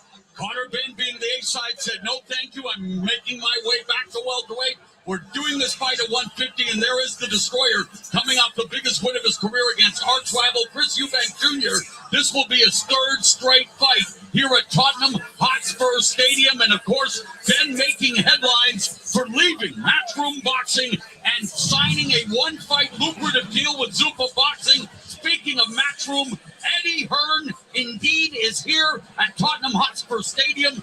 And there is Anthony Joshua. Will Eddie Hearn visit Connor Ben in the dressing room? Has Ben invited him to do? Okay, guys, we're back to this fight here. We're in the fifth round, the 12-round championship fight between TKV and Rockapour. Hey, sometimes we don't got an exciting fight, but this still might turn out to be exciting. But I'm not too impressed with these two guys. Rockapour's big, strong, fit. He just needs to get back to basic boxing skills. I was using his jab now. He's using his jab. That's all he has to do. He's tall, has a long reach. Just don't cut his punches short. Turn his hands all the way over. He'd do a great job. And keep his left hand up. He keeps dropping that left hand as well. Rockapour does. Ooh, nice. Oh, he just dropped TKV with the overhand right hand to the head, like whoop, bam, and caught him at the top of the head. He goes down. He turns his back. He falls to his knees. And now he's getting back up. We got a count here, guys. Here we go. Reactor seeking his 8th consecutive finish has dropped the defending British heavyweight champion, and Andre now working behind the jab. As he should, to get the same shot that just hurt Shakiba in there again to get the fight over with. He's looking for it. The defending champion in a dire situation eats another solid right hand and clinches, and you wonder how much more the referee's going to take of this clinching from TKV, because Reactor is on the doorstep. Left hand of the body. TKV shoving up on the ropes, avoiding some of those shots. And again, there's a got tousled to the ground. His name's Tashkiva. How do you say it? TKV to Shakiva just got knocked down the ground. His nose is bleeding. He's frustrated, guys. It looks like we're going to have a knockout. We're going to have a new British heavyweight champion for a 12-round championship. Right, fifth round, there is a knockdown. This is a 10-8 round now for Rockapour. He's throwing some heavy lands at the overhand right. He keeps this up. He's going to stop. He's going to stop TKV in the fifth round. No, the referee's going to stop the fight. That's it. He waved it off. Here we go, guys. That stoppage. I think it was terrible stoppage. He pushed him up in. They say it's a terrible stoppage, but I think the referee saved his life. I think the referee did the right thing. He's going to get stopped no matter what. Shouldn't get stopped like that. I don't think it was a terrible stoppage. I think it was maybe a punch or two, maybe too soon. And I think the veracity in which those punches were hitting the gloves and grazing off of Shakiba, it made the referee concerned. You saw him almost jump in, and then he jumped in, so it's probably a punch or two too soon, but he stopped the inevitable from happening. He almost jumped in, and TKB responded like he jumped in, and he hadn't jumped in.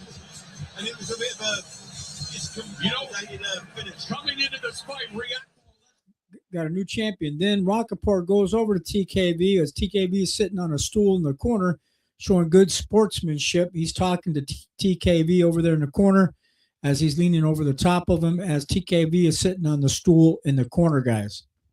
Media appearances, he has worked as a model, and he's friends with none other than Madonna, who has appeared at boxing events over the years. But Richard Reactor, with his 8th consecutive knockout, is the new British heavyweight champion. Texas. Okay, back to the commercials, guys. But we have a new champion. Rappaport won the fight. Going to come back and make it official with the ring announcers. But guys, thank you for tuning in. Hey, the fight did get exciting as Rappaport knocked him out. I think it's the 5th round, guys. So what else is happening in the boxing news as we come back to the boxing world here today? Conor Benn calls for WBC to order Ryan Garcia fight. But first, Conor Benn has to get past this fight here today with Regis Prograis, guys. And we'll talk about this real quick. Conor Benn says Garcia fight could fill a stadium as he prepares for Prograis and a return to 147 pounds. Conor Benn says he wants the WBC to order a welterweight fight with Ryan Garcia after his bout with Regis Prograis tonight, or here this afternoon, identifying Garcia, Devin Haney, Rolando Rolly Romero as the biggest options in front of him at the 147-pound weight class. Now, guys, Ben made the comments on social media ahead of Saturday's fight with Prograis, while also saying he expects to remain a welterweight for only a limited time, limited stretch.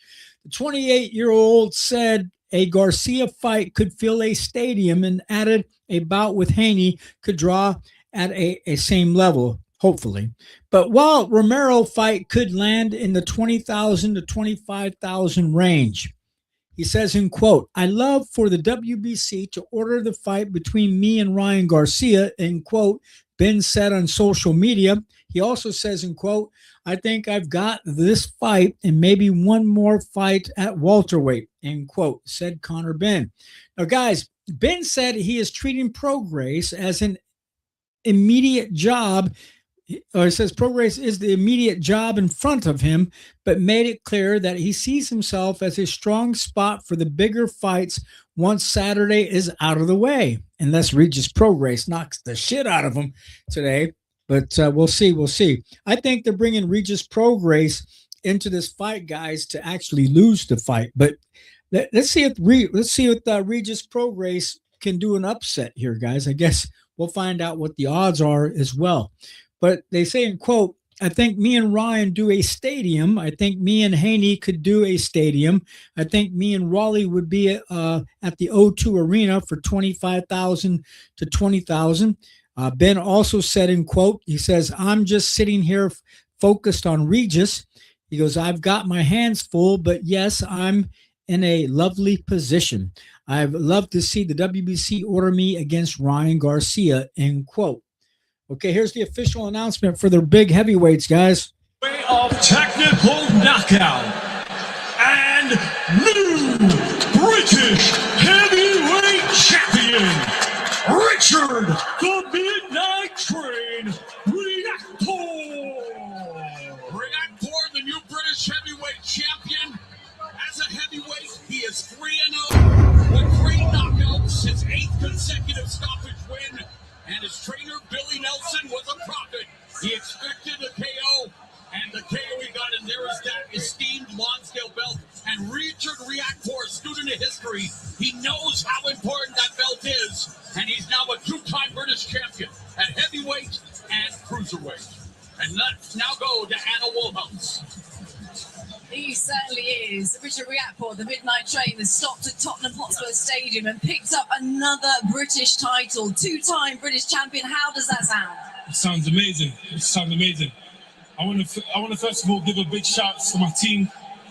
They were there putting in work for me and just working behind the scenes. I appreciate you all.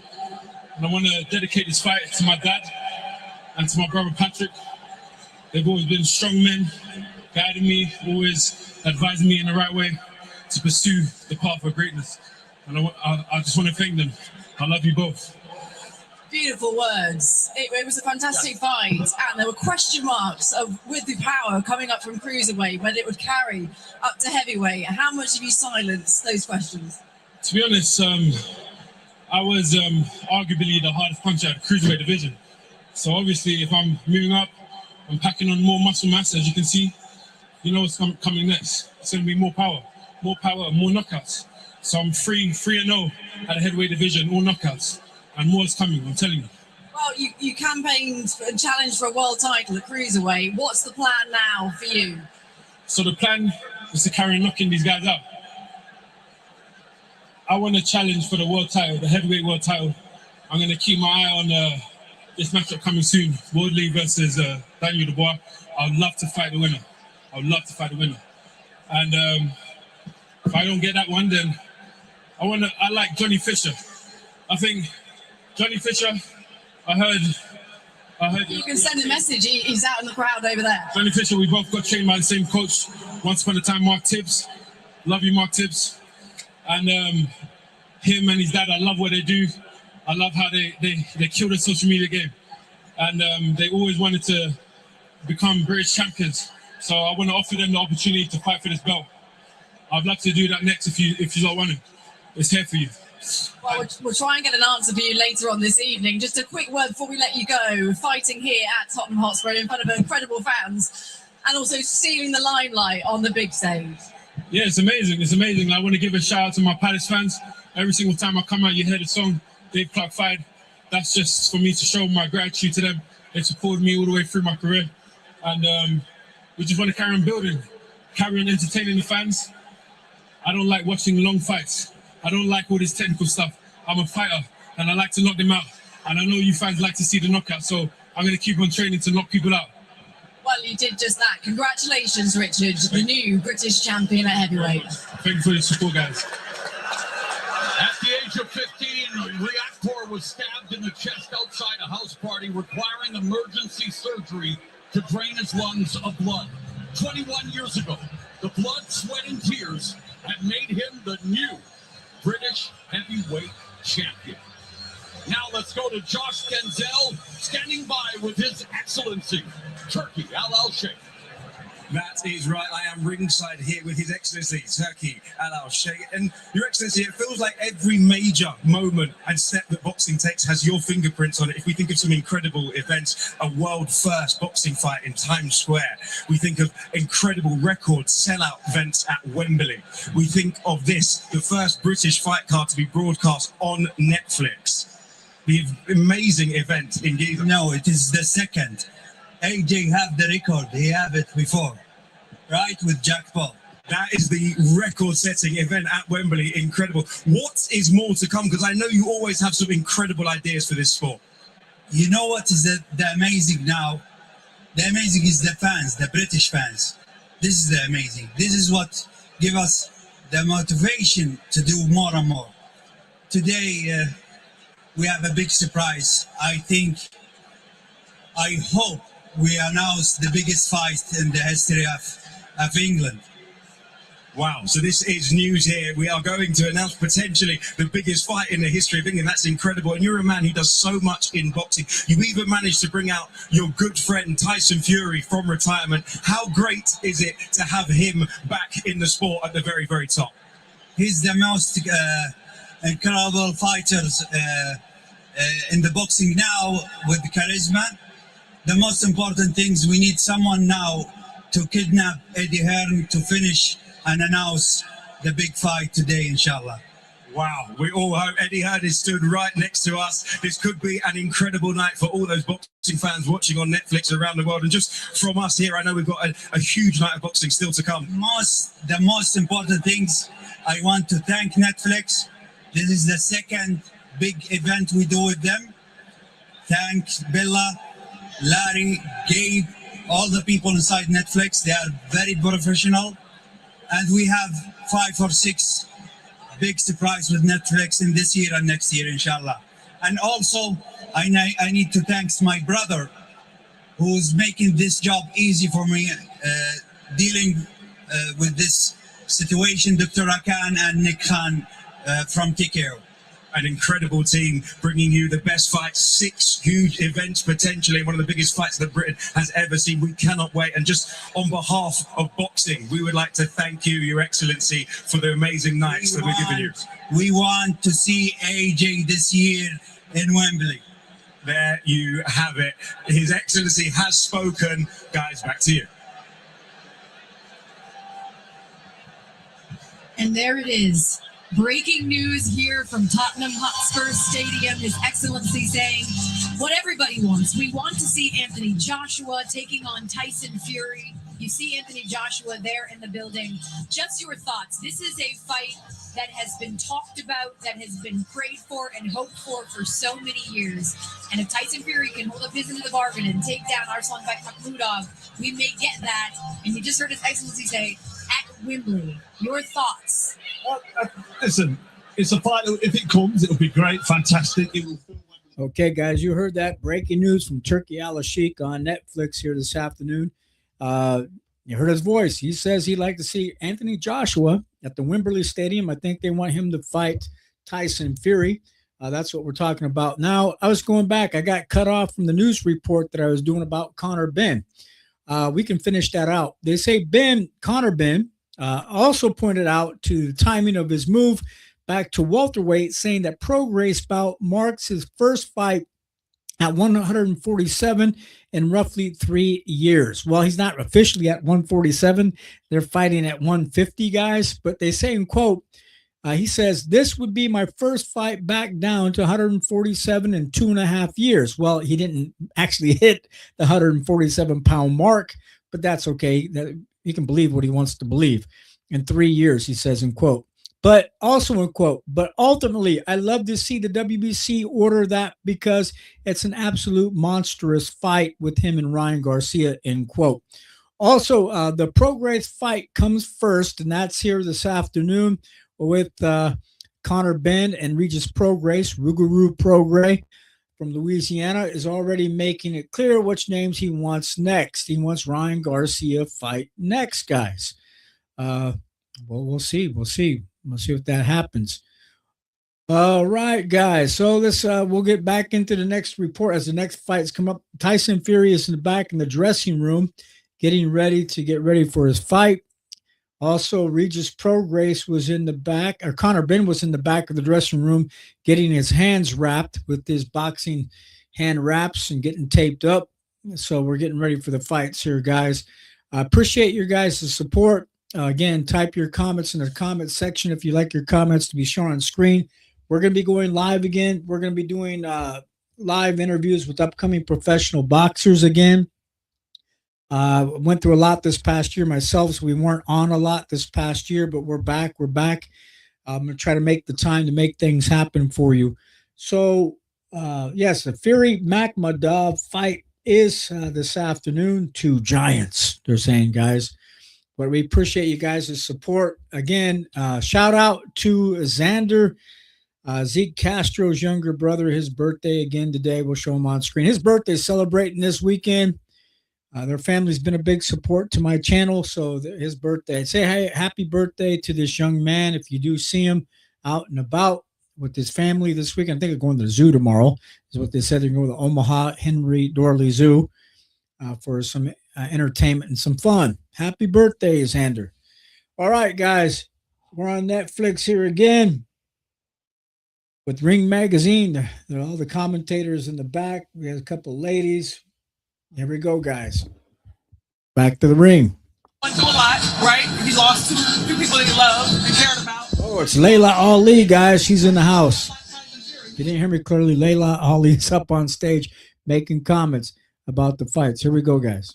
So who knows? It can absolutely fuel him. We'll certainly see. But again, the breaking news here from His Excellency. We are looking for this Tyson Fury fight taking on Anthony Joshua.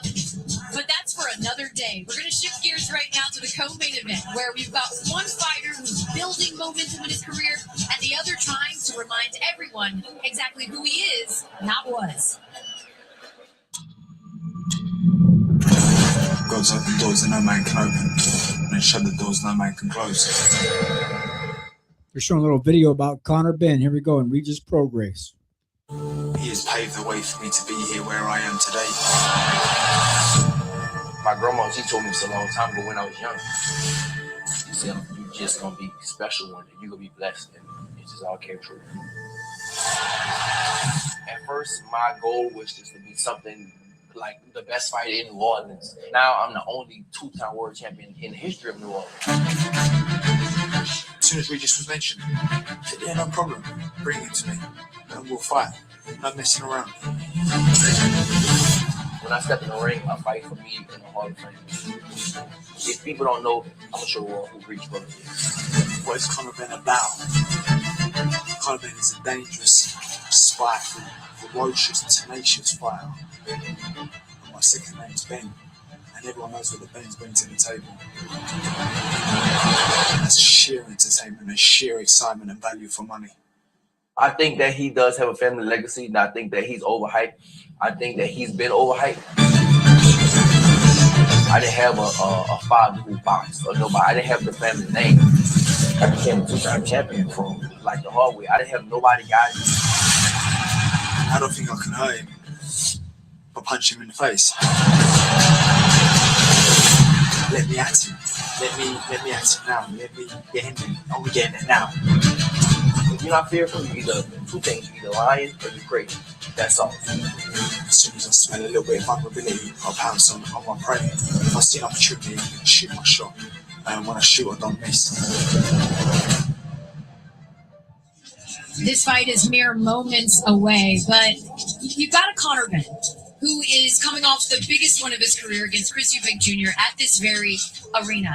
Meanwhile, you hear Regis Prograis in that little thing right there mention his father, the great Nigel Benn, great British boxer. He's thrown around the term Nepo baby. I'm looking at you, Layla Ali, because certainly you understand a little bit of that being the daughter of Muhammad Ali. Does that fuel you when people think that you've only gotten what you've got because of your family name? You know what? That's such low-hanging fruit. You know, I've heard so many fighters say that before. Whatever you have to tell yourself when you look in the mirror, but at the end of the day, having that last name, you know, it's not just a name. He has that same DNA. He has that same fight, you know, that fight in him that his father had, you know, running through his veins. And he's done the hard work. You know, Conor Benn has created a name for himself outside of his father's shadow. And, you know, we're about to see it all unfold here tonight. Yeah, and a big part of that was because his win over Chris Eubank, a rematch from his first loss to Chris Eubank Jr. All right, guys, they're talking about the fight coming up between Conor Benn and Regis Prograis. We got Regis Prograis in the corner here on my screen, guys. He's going to be fighting here this afternoon. Let's go back here to the boxing news as we're waiting real quick. As we said, Conor Benn calls for Ryan Garcia fight, but he needs to focus at the task at hand. He needs to focus on Regis Prograis. Also, in the boxing news, anything else exciting happening? We have Tenshin Nash. I can't pronounce the Japanese guys, I think, or Asian guys. Nasukawa overwhelms Juan Estrada in a 9th round TKO. That fight is happening recently. Dillian White backs Anthony Joshua to beat Deontay Wilder, pushes for the fight. I think Anthony Joshua needs to fight Tyson Fury, it looks like they're going to be fighting. All right, guys. Also, Tyson Fury versus Arslanbek Makhmudov. We're looking to look over some of the live results right now. Let's go back real quick. Okay, start time, 2 p.m. Eastern Standard Time, streamed on Netflix. That's what we're doing today. The fight is happening here today, guys. If you don't know, in London, the main event, we have Tyson Fury versus Arslanbek Makhmudov. That's the main card here today that we're doing the watch party for.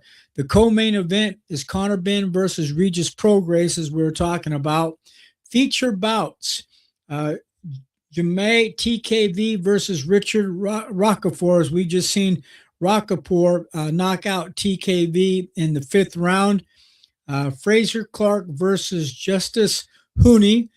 Preliminary cards earlier today, we had Elliot Wall versus Tom Hill, Sultan Almahad versus Hector Lozano. That was earlier. Okay. Who else did they have fight earlier this afternoon or this morning? Simon Zackenhuber. I guess he was a Polish guy from Germany versus Powell August. And I think Powell August won that fight, guys. Mikey Talon versus Leonardo Block. I think Mikey Talon, he won his fight as well earlier today. Brian Gorham versus Eduardo Costa, and that fight was earlier today as well.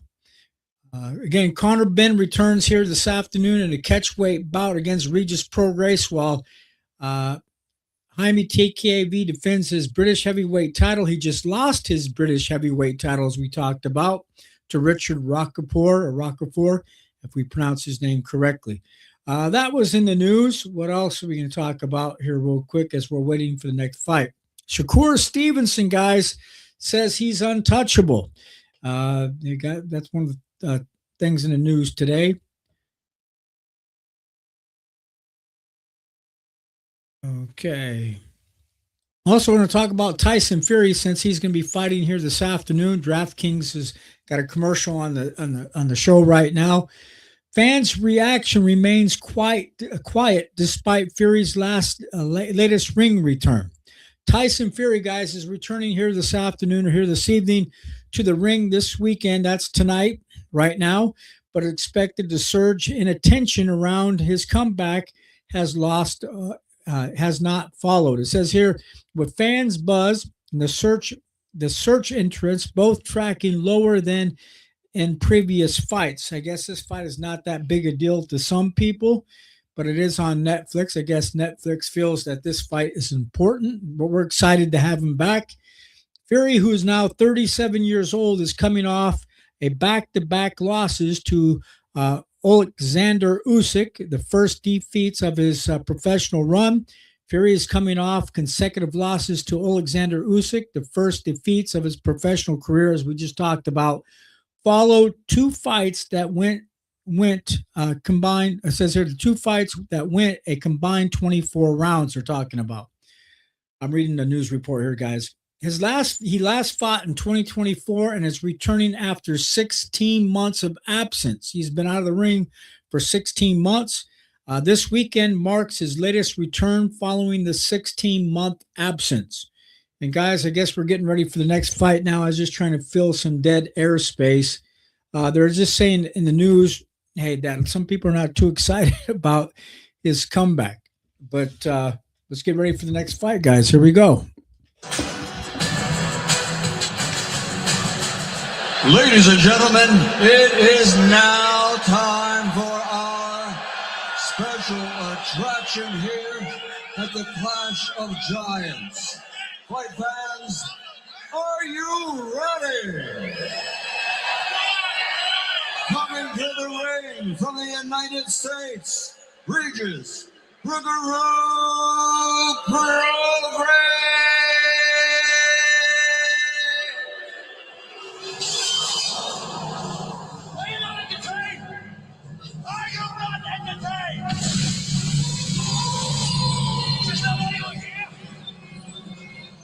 Guys, this is the fight that I'm waiting for, that I'm looking through. It's coming on now live on Netflix. If you're not watching, go to Netflix at home or Netflix on your phone.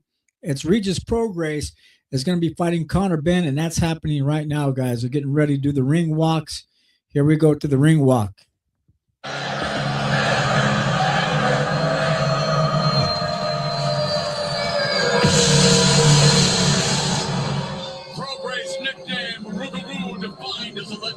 Werewolf-like creature in Cajun and Creole diaspora that prowls the swamps, sugarcane fields, and woodlands of Aquitania and Greater New Orleans, the city of Prograis' birth. This marks Prograis' first appearance in Tottenham, his third fight on English soil, where he is 0 for 2.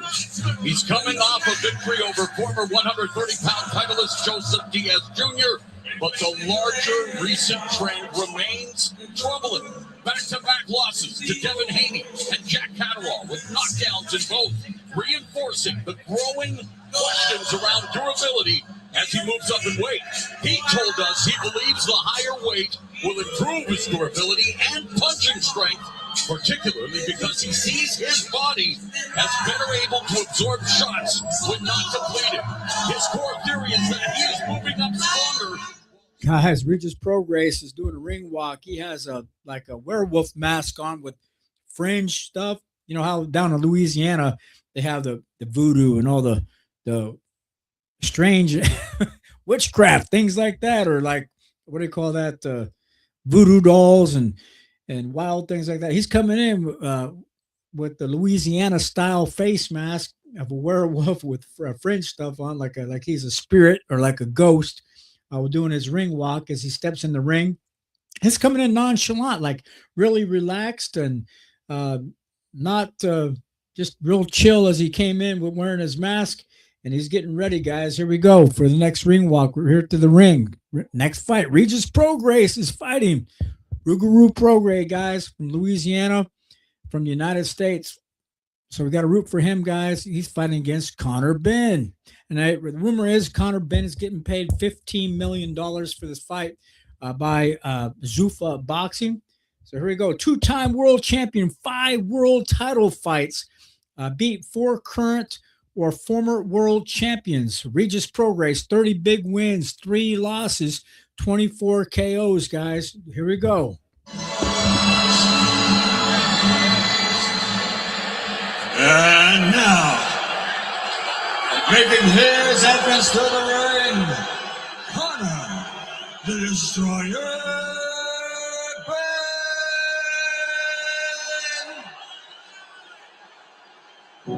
Spirit, be where my trust is without. Let me walk upon the waters wherever you call me. Take me deeper than my feet could ever want. And my It's a family affair for the Benns, the Destroyer Conor, the Dark Destroyer Nigel. They finally prevailed over their arch rivals, the Eubanks, and Conor Benn told us that this camp was one of the toughest of his career. Not a rebuild, but a refinement. The emphasis has been on performing under fatigue, brutal sparring, high-volume conditioning. Right now, Conor Benn's doing his ring walk, guys. Well, I'll make my comments here in a second. Conor Benn told us that this is about evolution. Benn is no longer relying purely on aggression and physicality. The focus is cleaner timing, tighter defense, more efficient power punching, and a broader tactical toolkit built to solve the veteran craft, angles, and adjustments of Regis Prograis. Having left Matchroom Boxing to sign a one-fight deal with Zuffa Boxing, reportedly for $15 million, Benn about to make the most important walk of his career. No matter how much money is on the line tonight for Conor Benn or how much he's going to make, he's got momentum. And he's got to show up and show up big tonight. He's got a weight advantage. He's the younger fighter. He's in his backyard, his home country. And everybody's here tonight to watch him perform. And that's what he's here to do. And father and son embrace. Conor Benn adding some class to his entrance with the orchestra standing by. Ready or not, here we come.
dynamic duology at 160 with Chris Eubank Jr. Ben begins the journey back down to welterweight. He says he is the future of the division, targeting current champions Ryan Garcia, Rolly Romero, Louis Crocker, and Kevin Haney. Conor Ben using an old trick where you make the opponent. Okay, he looks pretty serious. Like he comes in to mean business. That's Conor Ben, guys, right now doing his ring walk. He's coming down with black and gold boxing robe as he came in with some orchestra. I was letting you guys try to hear the sound. My opinion, Regis Prograis has an opportunity here this afternoon. If he can knock Conor Ben out, kick his ass, man, it's going to escalate Regis Prograis. This is a chance of a lifetime. They're bringing in Regis to lose, guys. They're bringing him in to lose this fight, and I hope this fight ain't rigged in any kind of way or the shady stuff going on. I hope this is a fair fight, but they're bringing him in to lose, guys, and I'm going for the underdog, guys, to see if Regis can pull this out. But based on the hype, based on the money, based on the showmanship, I think the powers that be saying, hey, Conor Ben's going to win this fight. For he can go on to become a superstar, but it's a chance. It's a chance for Regis to do his thing, to come out shining like a superstar.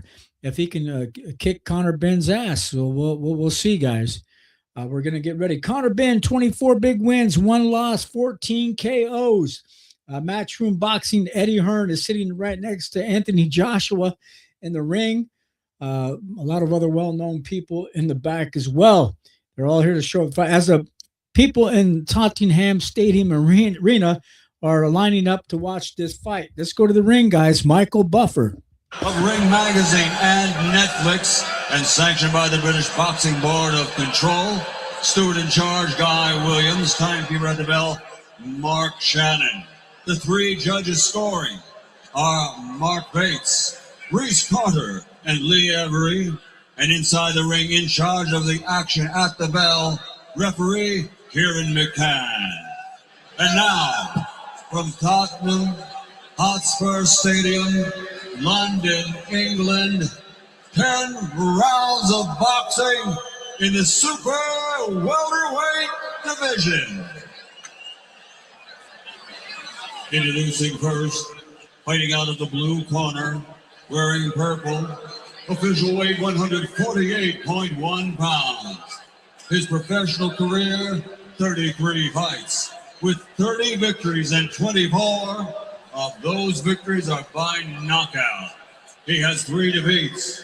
Fighting out of New Orleans, Louisiana, USA, the former light welterweight champion of the world, the power punching southpaw, Regis Prograis.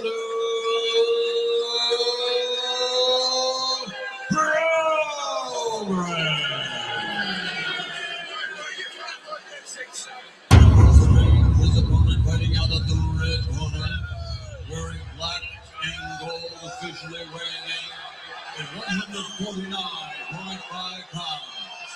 As a professional, in 25 fights, he has 24 victories, 14 wins by knockout, and only 1 defeat. That defeat avenged, making him one of the few fighters who has defeated every man he's faced in the ring. He's the 2025 Fighter of the Year candidate from Essex, England, Conor the Destroyer.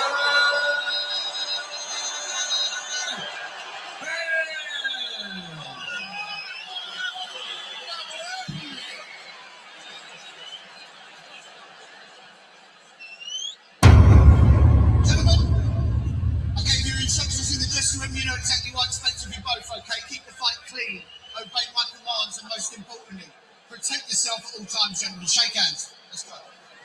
On this night, Tottenham Hotspur Stadium, North London's crown jewel has become boxing's pressure cooker, and the pressure is on Conor Ben to deliver. At a contract weight of 150 pounds, Regis Prograis moving up in weight. looking to knock Ben off his perch. Both promise a fast start. Each have recorded 5 first-round knockouts.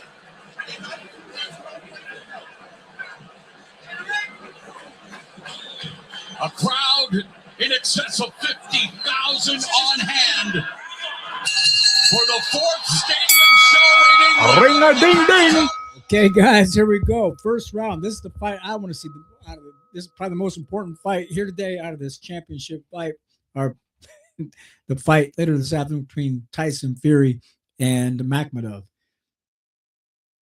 Ooh, Connor's trying to come in aggressive. Has Regis in a headlock and trying to be aggressive with him and trying to fight dirty already. He's a dirty fighter, guys. We'll see what happens. He's trying to manhandle Regis. They got it to kind of closer at a fast start, a fast pace. And Connor's trying to go for a swing, trying to knock out Regis.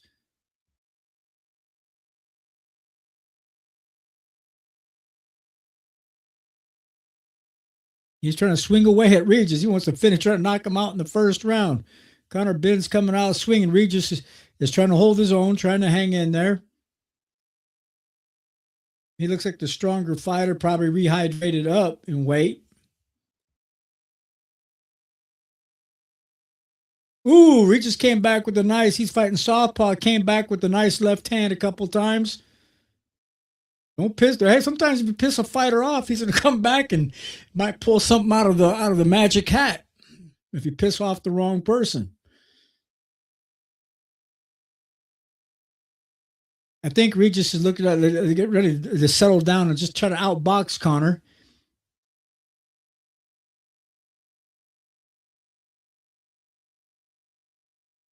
Connor's trying to come in aggressive against Regis.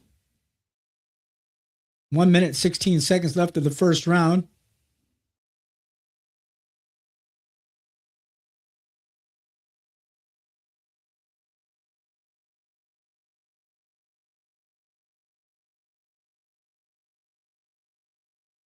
They got tied up again. They're trying to almost went down to the mat together.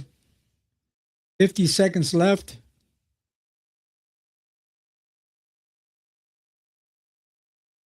Chance of a lifetime for Regis Progress, guys. They're tied up. The referee has to separate the two fighters. 40 seconds left of the first round. Connor's trying to come in to swing away, though, with everything he got. But he needs to settle down a little bit and get the boxing.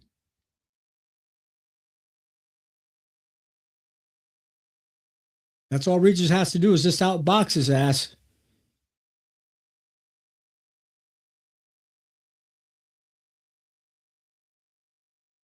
Yeah, Connor Ben is trying to throw down his little dirty tactics there, guys. But we'll see.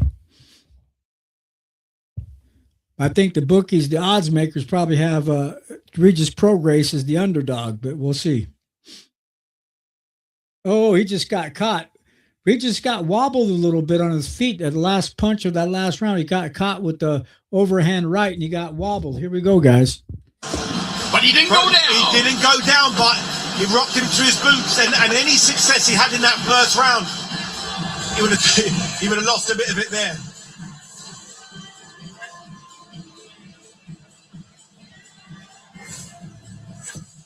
You see right here, Ben doing what Ben does: charge forward, land those big right hands. He's not landing everything, but he's trying to land those big shots. And Progress did a decent job of getting out of the way until he didn't do a decent job toward the end of the round, where it just takes one shot to get that reaction that we saw and to send that message that, again, I'm the bigger, stronger fighter. One shot.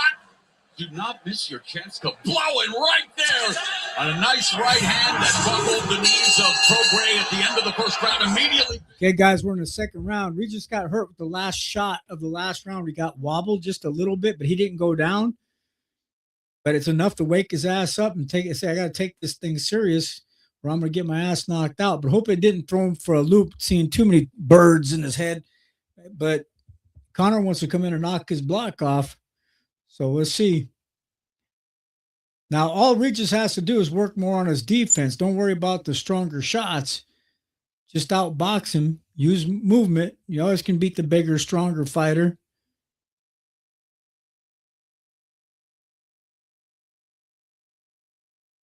Remember, also, Regis took this fight, I heard, maybe on a 6-week notice, but he was in the gym already training guys. They said he was already in shape, but we'll see. And they said there's a rumor that he might have had some previous injury, but Regis said that, hey, I'm okay. I'm not injured.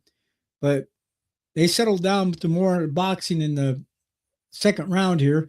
Regis has to move his head more, which he's doing, to keep from getting hit with that overhand right hand from Conor Benn.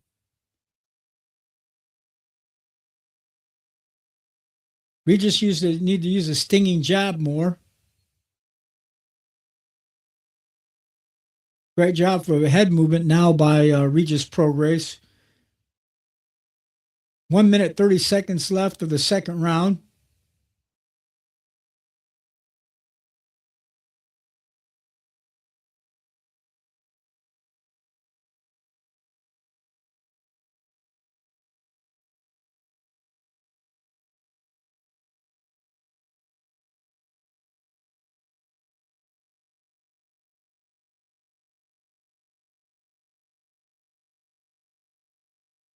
We were talking. Oh, I think it just. Oh, it's a slip. Regis went down to his knee, but it was a slip on the canvas. I think we're talking about a weight bully. We could say that Conor Benn is a weight bully. He wants to, go up in weight and then come down in weight. Say, I'm the bigger, stronger fighter. Then rehydrate to a higher weight. But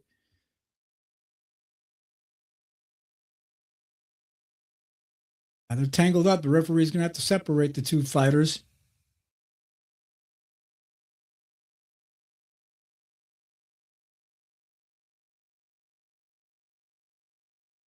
Conor Benn's going to need a knockout for that $15 million that he's getting paid. But let's give Regis a chance here. 17 seconds left of the second round. Regis is looking a lot better here during the second round.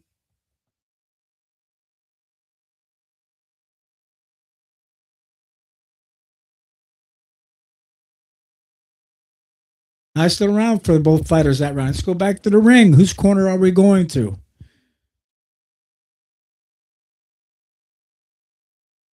Here we go, guys. The storm surge brings something far more frightening than destruction. Hungry sharks. If the flood doesn't kill you, what's beneath will. Thrash now playing only on Netflix. And plenty of sharks in the welterweight division. Ready to welcome the likes of Conor Benn back. Let's listen in.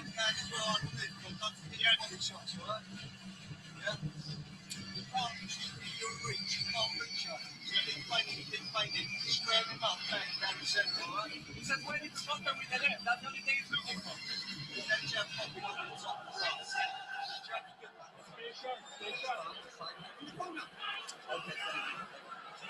Seconds out.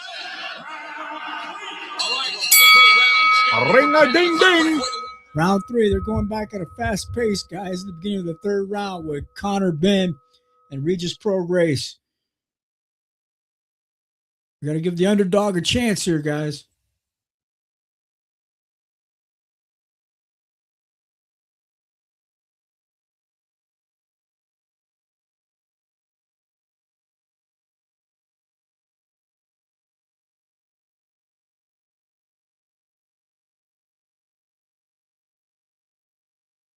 And Conor Benn's talking shit about Ryan Garcia wanting to fight Ryan Garcia. I think Ryan Garcia can beat Conor Benn, in my opinion, because he's not fast enough.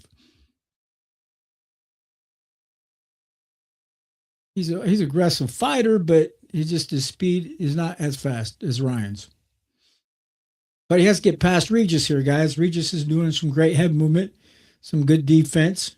Now, after he got caught in that last punch of the first round, kind of wobbled him just a little bit.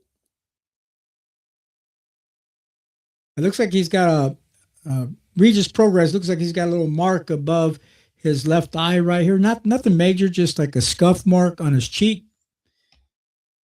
A red mark, marked up his face a little bit.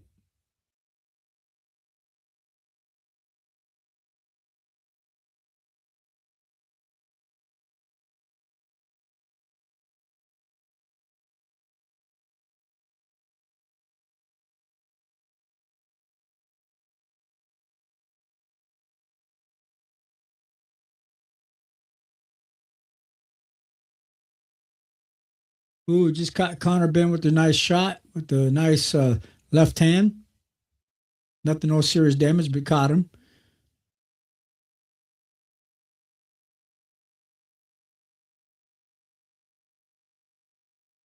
Connor Benn's using a really good jab, though, during this round.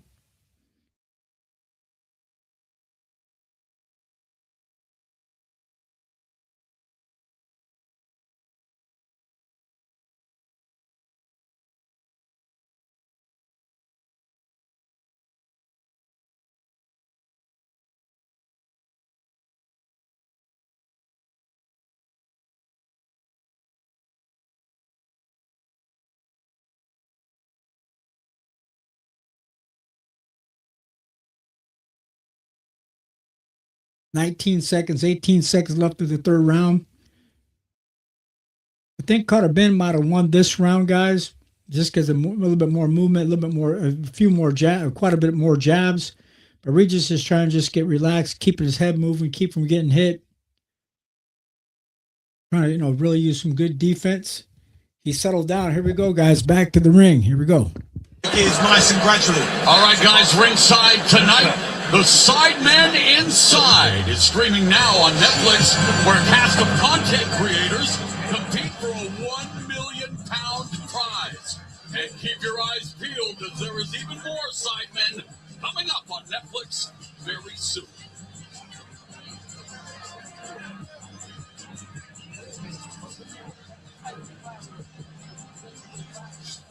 A wonderful evening, a wonderful atmosphere, a wonderful building, and so far a wonderful start for Ben with punches like that. Landing good shots, but Prograve's taking those shots. I thought that Ben would have more impact on those shots, at least early, than he has so far. So hats off to Prograve for being able to take that shot. But for Connor Benn, I want to see him employ a different Ring a ding ding. All right, guys, here we go. Round 4 of the 10-round fight. Nice jabs by Connor Benn.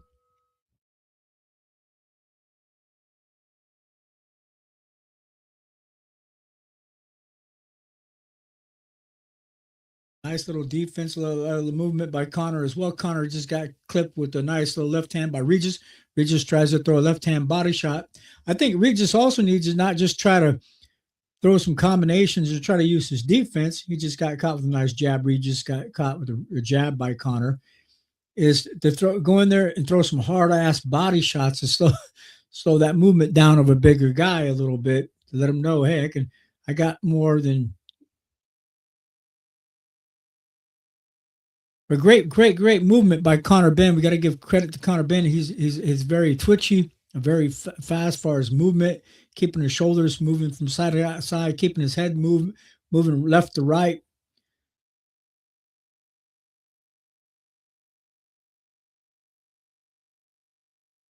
So Connor Benn's looking pretty good here as well this afternoon as well.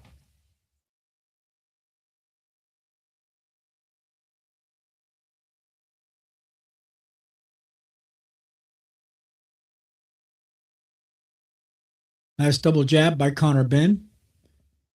Now, during this fourth round, at this point, Regis is going to have to start connecting to Benn if he wants to have any chance of winning this fight. Based on all the movement, all the twitching movement from Connor Benn and all the jabs he has connected with, and a few couple straight right hands he's connected with, I think Connor Benn is up on the scorecards. And right now, Connor Benn is winning the fight, in my honest opinion, guys. I got to be, a fair boxing analyst from what I'm seeing. No favoritism, even though I might always go for the underdog. But Connor Benn's looking great so far. He's just got to keep it up. But my opinion, Regis Prograis has got to pick it up. He's got to show that he really wants to win this fight. He can't keep getting caught on the arms. He's got a good defense.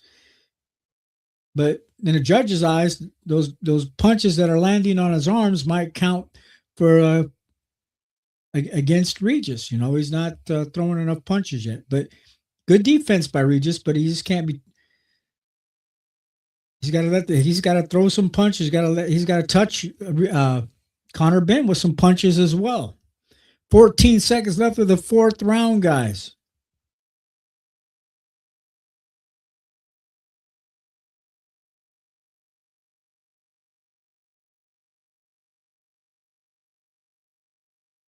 Okay, there we go. Let's go back to the corner, back to the ring, guys.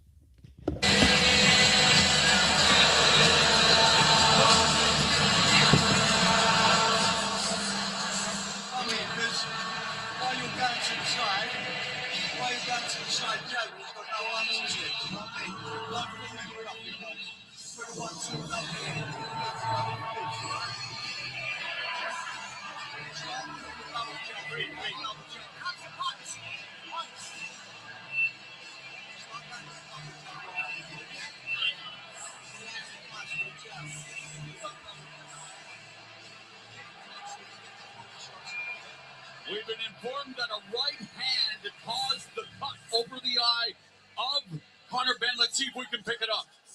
That looked like a head to me. Yeah, but here we go. As his head comes up, it just glances it. There you So go. it's not a punch. It's not a punch. That's an accidental head clash. Fake news. Yeah, fake news. Oh, sorry, my own. Ring a ding ding.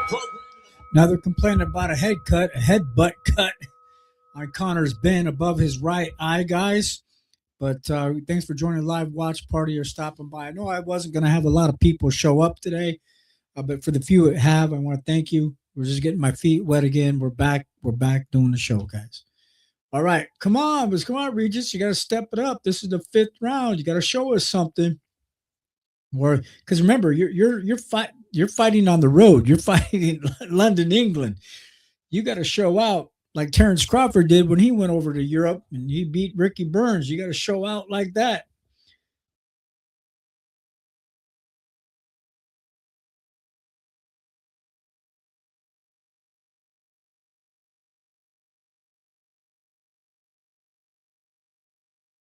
There you go. Fight on the inside now. Slow this big guy down. Get on the inside of him. If you can't box him from the outside, get on the inside. That's what Regis Prograis has to do. Since he can't get past that jab of Conor Benn, he needs to get around that jab and just fight him from the inside. Get up in his chest. Go to war with him. That's because at this point, that's what you're going to do unless you want to try to outbox him, catch him with a lucky shot. Ooh, nice right hand by Conor Benn. Doesn't do any serious damage, but it does caught him. Regis Prograis, I think, is getting his face tatted up a little bit from the jab of Conor Benn, that left eye just a little bit. Nothing major, but you can tell he's getting caught with the jab a lot. Conor Benn tries to throw a body shot, but great defense by Regis Prograis.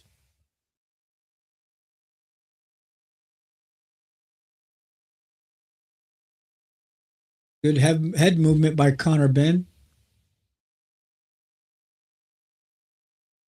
Ooh, Regis came back with a nice solid body shots. Like I said, he just needs to go in there to war with him toe to toe and bang it out with Conor Benn.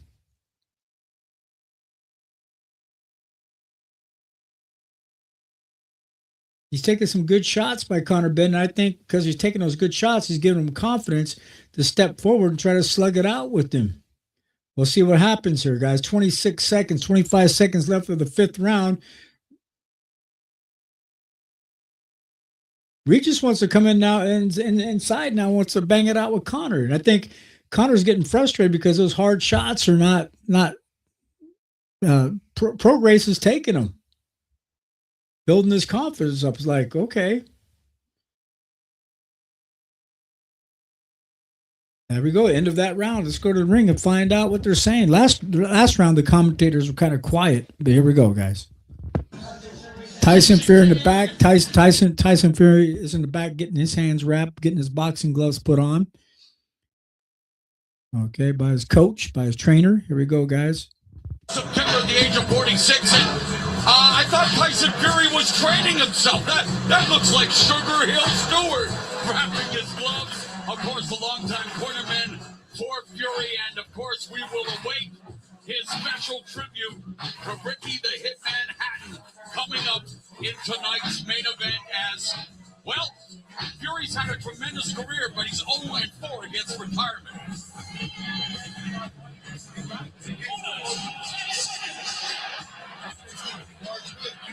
All right, so how will things go in the second half of this fight? Regis Prograis appears. Ring-a-ding-ding. Conor Benn wants to prove to the world that he is a force to be reckoned with in one of the best weight divisions in the sport, the welterweight division, and the pressure is on. The one-fight deal, the mega money. Is Conor Benn going to rise to the occasion? He got tagged with the left hand right there. He's been getting tagged with left hands the last 2 or 3 rounds, looking for the adjustment, not just offensively, but also defensively. When I see a fighter get hit with the same punch in the same hand, it starts to raise questions. Do they know how to get out of the way? Do they know how to make the adjustment? We're watching it in real time right now.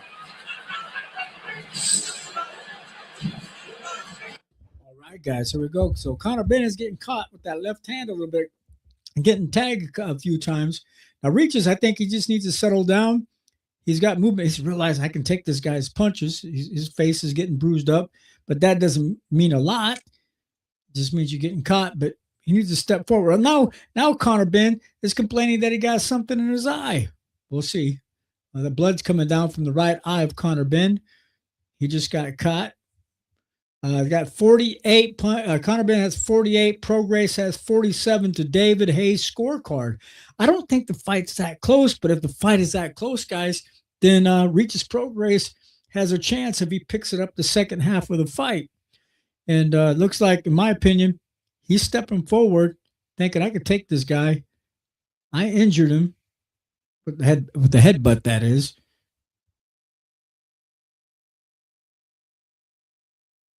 There he goes.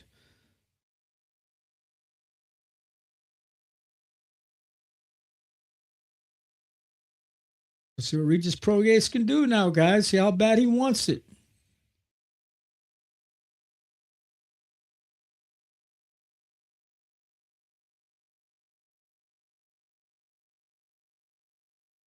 Regis Prograis throws a nice left hand down to the body of Conor Benn. He puts up a little high guard to block some of the shots of Conor Benn. He's stepping forward. He's not moving around as much. He's making Conor Benn try to move.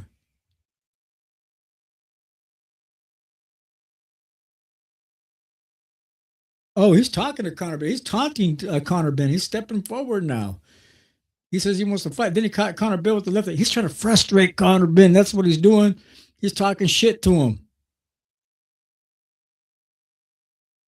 And aggravate him.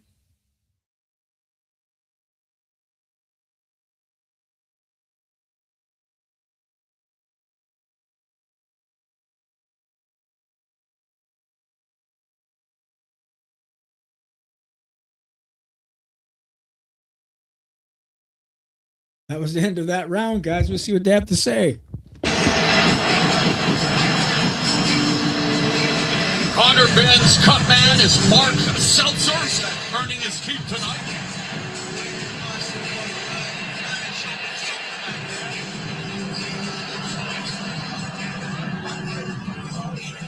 I think there's another head clash.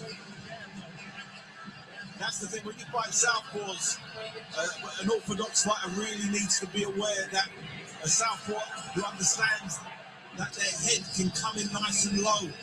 And usually a southpaw understands that and keeps his chin low, so you become, if you're an orthodox fighter, you end up coming off second best. These two are going head-to-head in more than one way, and it's definitely impacted Conor Benn, although his comportment seems to be in check. Ring-a-ding-ding. Okay, guys, here we go. Round number 7 of a 10-round fight. Fight's a little bit closer than what I thought. We're giving Regis a chance here, guys. David Hayes is giving Regis a chance. Conor's doing really great with the jab, but I think Conor just needs to stand the outside and box, and Regis needs to step forward, get in the chest of Conor Benn, and I think that's what Regis is trying to do. He's covering up to try to get in close to him and let his hands go with the body shot inside, a left hand over the top.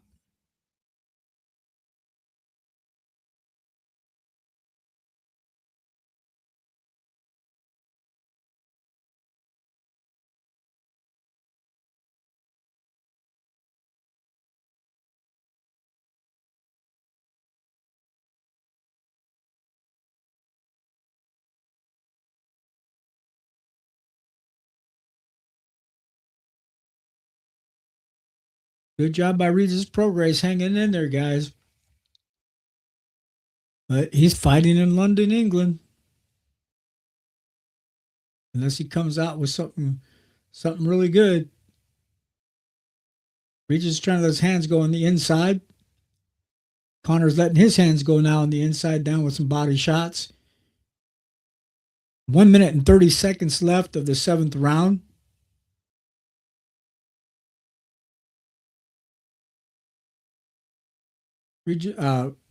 Connor Ben's trying to throw some hard body shots now.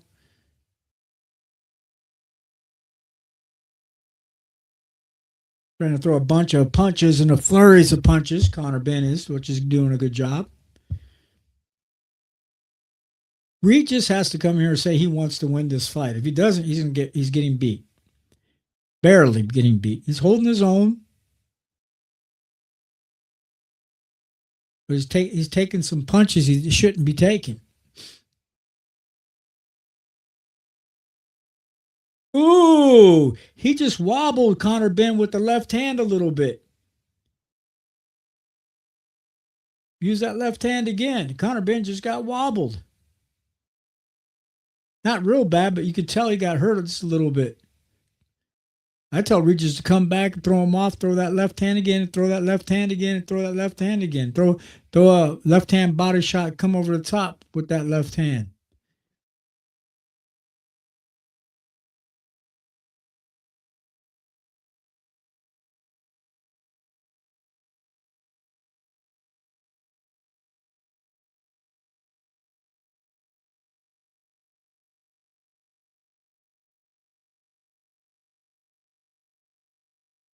That was the end of that round, guys. Here we go. He's loading up with those body shots. And his father not showing any real emotion either way, the poker face. Well, yeah, Pops has been there and done that. This is another day in the office. It's his baby boy up there, but he understands what's happening. So you won't see much emotion from Ben. See this two-fisted attack right there. Not that shot. That was Prograis early in the round. But Ben just kept pouring on the pressure. The same shot we just saw. Hopefully we get to see some Connor Ben work here because he did great work in that last round. Ooh, good shot right there underneath the heart right there. Came with a ripping shot around the ear and back to the body. And you saw the offense drop off drastically of Regis Prograis. That's because those shots hurt. He doesn't want to open himself up to get hit there, but they also physically drain you. A convivial atmosphere here, an ocean of humanity convening at Tottenham Hotspur Stadium. Ring a ding ding. The fights. Guys, this is round number 8 of the 10-round fight. Regis, I think, needs a knockout or win these next 2 rounds, even have a chance to win the fight. He's getting beat a little bit by Connor Ben. I think he's just trying to survive the fight. Not completely. I mean, Regis is doing a good job, but he has to come in there and start loading up on some punches or seriously hurt Connor Ben. All respect to Regis for trying. He's still trying. He's not giving up. He's just taking some that he shouldn't be taking. Now they're trying to wrestle each other, trying to get aggressive with each other.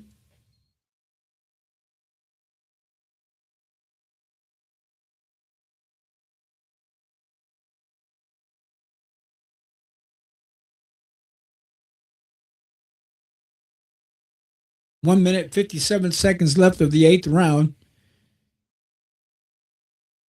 Ooh, a nice left hand by Regis Prograis. Great movement, left to right movement by Connor Ben. Nice left hand body shots by Connor Ben. Connor Ben's going down to the body and up to the head now. So that's great work by him doing so.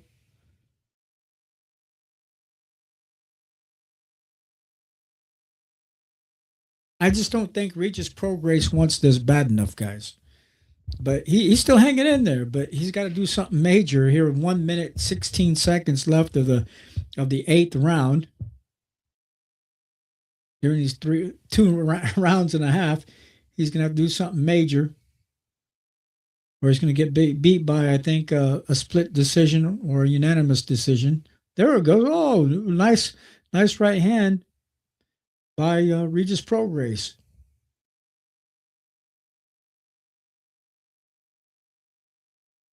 Anything can happen in boxing, guys, though.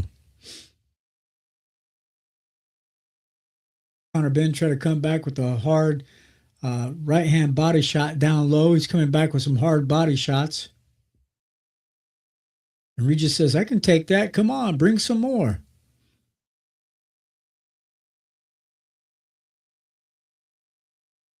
Regis Prograis is pretty tough, guys. He's taking some good shots. He's getting his face marked up pretty good.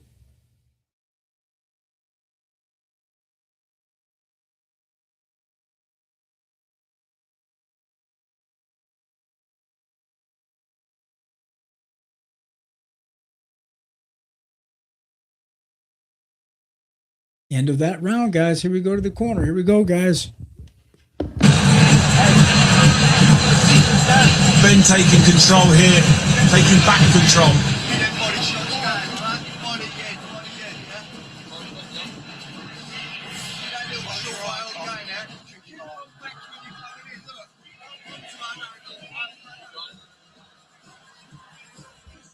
You guys can type your comments on screen, or in the comments section. We can share your comments on screen. Right there, and he often lands when Conor Benn gets over anxious and he misses a shot, and all Prograis has to do is just turn the left hand over, which is a natural punch for Prograis. Stop picking him up now, right? You like she's made that bad. Coming up, the much anticipated main event, the Clash of the Giants. Two-time heavyweight champion Tyson Fury returns after his 5th retirement. Ring-a-ding-ding. Okay, guys, we're in the last 2 rounds of this fight between Conor Benn and Regis Prograis. Conor Benn's coming back with some solid shots again, coming down with some body shots. Regis is taunting him, saying, "That ain't do that. Your punches ain't doing nothing." They have 78 for Conor Benn and 74 for Prograis. That's David Hayes' scorecard. Hey, I got to give it to David Hayes. He's pretty good at marking down the cards here. But yeah, I think that's about right. It's by that point, it's a unanimous decision for Conor Benn, unless Regis Prograis does something major here during the last 2 rounds. We'll see. I'm trying to give him a benefit of the doubt. How bad do you want it? I think Regis was just getting warned for something. There they go. They're showing respect to each other by tapping gloves before they get started back into the fight.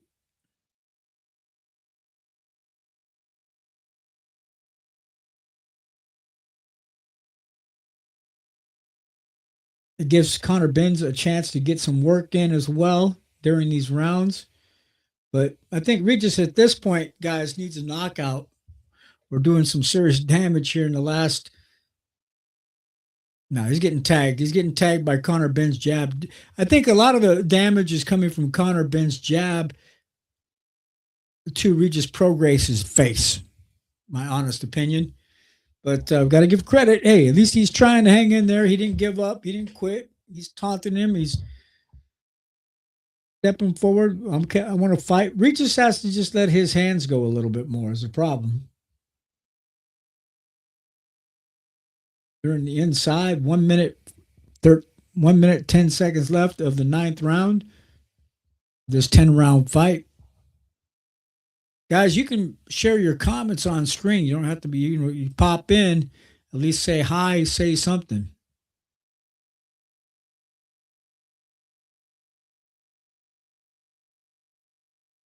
Great work on the inside by Conor Benn. Regis trying to throw some punches on the inside as well.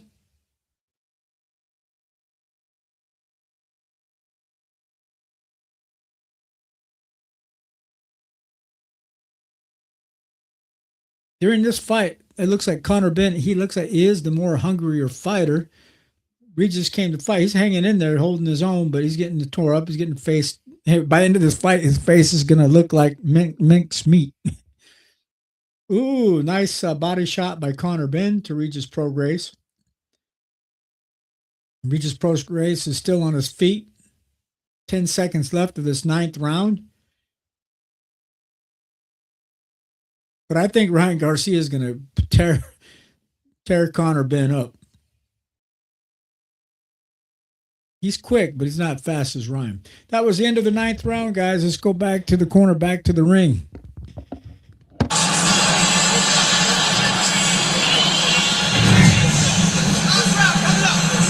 His Excellency Turkey Al-Sheikh, responsible for this huge night. Oh, who we got there? Queensbury.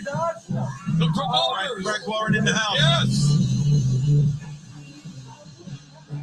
Interesting what's going on in the sport of boxing, but look at Tyson Fury. He feels good. Taps into the Godfather, James Brown. And while James Brown may have been the hardest working man in show business, Tyson Fury loves to put on a show. So the 10th and final round here at Ring-a-ding-ding. All right, guys. 10th and final round between Conor Ben and Regis Prograis. It looks like it's going to be a unanimous decision for Conor Ben, but unless Regis knocks him out during the 10th round. But Regis is holding his own. Conor Ben's throwing punches. He pushed Regis Prograis back on his butt, and he fell back down. It was considered a slip. He fell back on his ass on the ground. And Conor Ben's getting warned for shoving or pushing.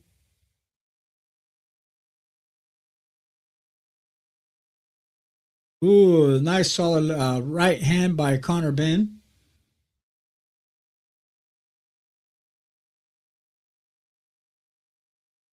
Based on what I'm seeing, Conor Ben's not going to knock Regis Prograis out so far.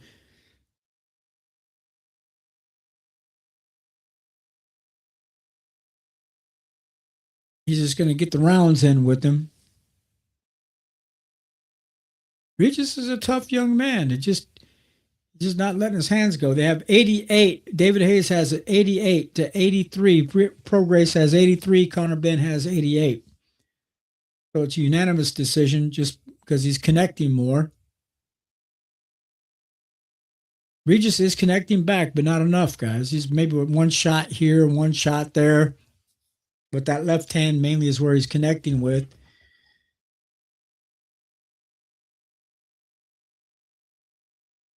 He's trying to drag Conor Ben. He's trying to set a trap for Conor Ben, trying to get up, have him, hey, come into the road, come back here in the corner with me. I got something for you. But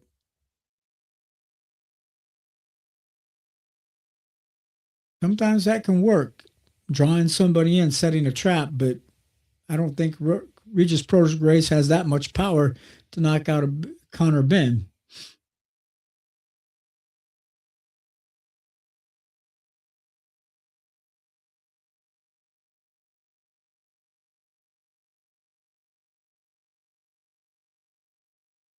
We might be lucky to maybe see Conor Ben maybe fight one more time this year. I'd like to see him fight 2 more times this year, but we might be only like to see him fight maybe 1 more time this year.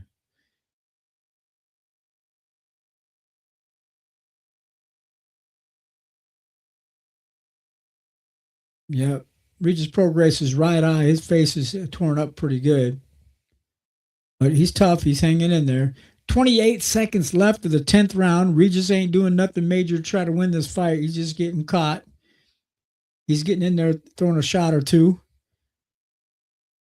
Just Conor Ben throws too many punches for Regis.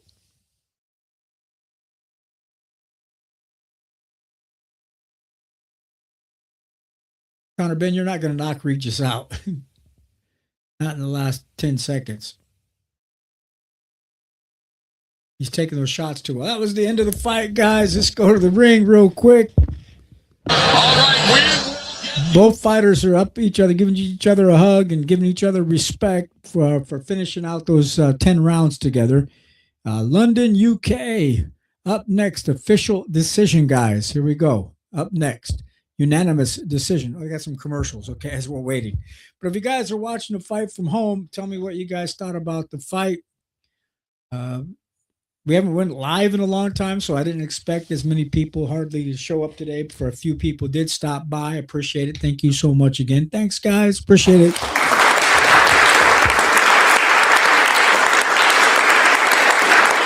I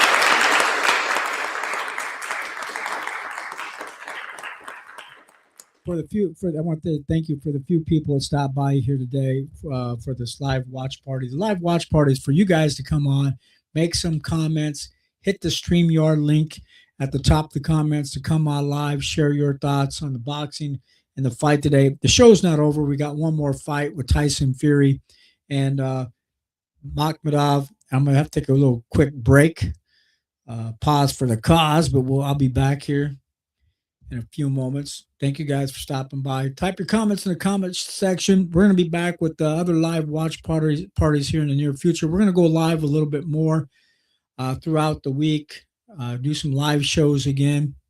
We're back, guys. Maybe not every night, but we'll do what we can. Appreciate it. This was just too much of a fun fight between Conor Benn and hey, let's get rid of the ring. Conor Benn's got a cut above his eye. Regis's face is torn up pretty good. Guys, there's a StreamYard link again. If anybody ever wants to come on live to share your thoughts or to hang out even, don't even have to say too much. Okay, let's go to the ring for official announcement. Here we go, guys.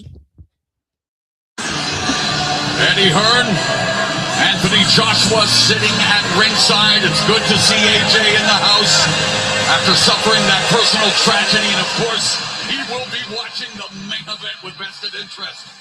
Because if Tyson Fury prevails over Arslanbek Makhmudov, plans are to stage the biggest fight in British boxing history. A big fight for both Ben and Prograis. And I believe we've got the official decision. Let's go back to Michael Buffer. Ladies and gentlemen, after 10 rounds of boxing, we go to the scorecards. All three judges scored the same, 98-92, for the winner by unanimous decision, Conor the Destroyer. Well, Regis Prograis immediately applauded, so he has no issues with this. Conor Benn goes 10 rounds with the former two-time 140-pound champion, and it looks like they have definitely earned each other's respect as Ben gets the job done for the second consecutive time here at Tottenham Hotspur Stadium, but its third consecutive fight here in this North London cathedral. So Conor Benn, the Destroyer, improves to 25-1, getting it done, and let's see what the future holds as the one-fight deal with Super Boxing is done, but I'm sure negotiations will continue. So the stage is almost set. Let's go back to Al Duncan. Thank you, Mark. Guys, Conor Benn's got paid $15 million for this fight with Zuffa from Zuffa Boxing. That's the word from the streets. But tell me what you guys' thoughts are on that. Hey, I heard that Conor Benn is actually a pretty good guy, laid back, when he's down to earth guy. But hey, let's see if anybody out there can beat him. But he's talking shit now about Ryan Garcia wanting to fight him next. He thinks that would be a big fight. Let's see what Ryan has to say. We'll see what Ryan Garcia has to say about this win, about this fight. In his opinion, we'll be waiting for that on social media. But guys, I haven't heard your guys' comments, what you guys think, or and things like that. But real quickly here, guys, I'm gonna put some music on, or I'm gonna leave the show on from the main card, and I'm gonna take a pause for the cause as we get ready for the next fight. Well, before we do, we'll come back here. They're probably gonna have some interviews from Conor Benn and also Regis. They might go up with the mic and say, "Hey, what do you got to say?" So I'll hang out here in a second before I take off. But guys, tell us what you thought if you've seen the fight from home. Tell me what you guys thought about it in the comments section.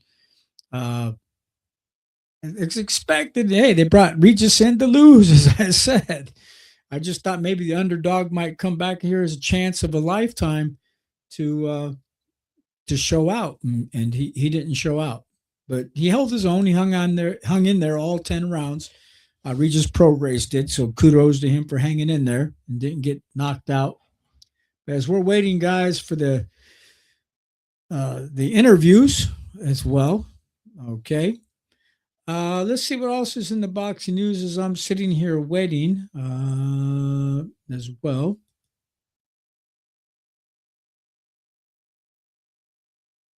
Any other things in the titles and the comments? Yay. And we just did mention this earlier. Justice Hooney outboxes Fraser Clark over 10 rounds. We had that fight on earlier.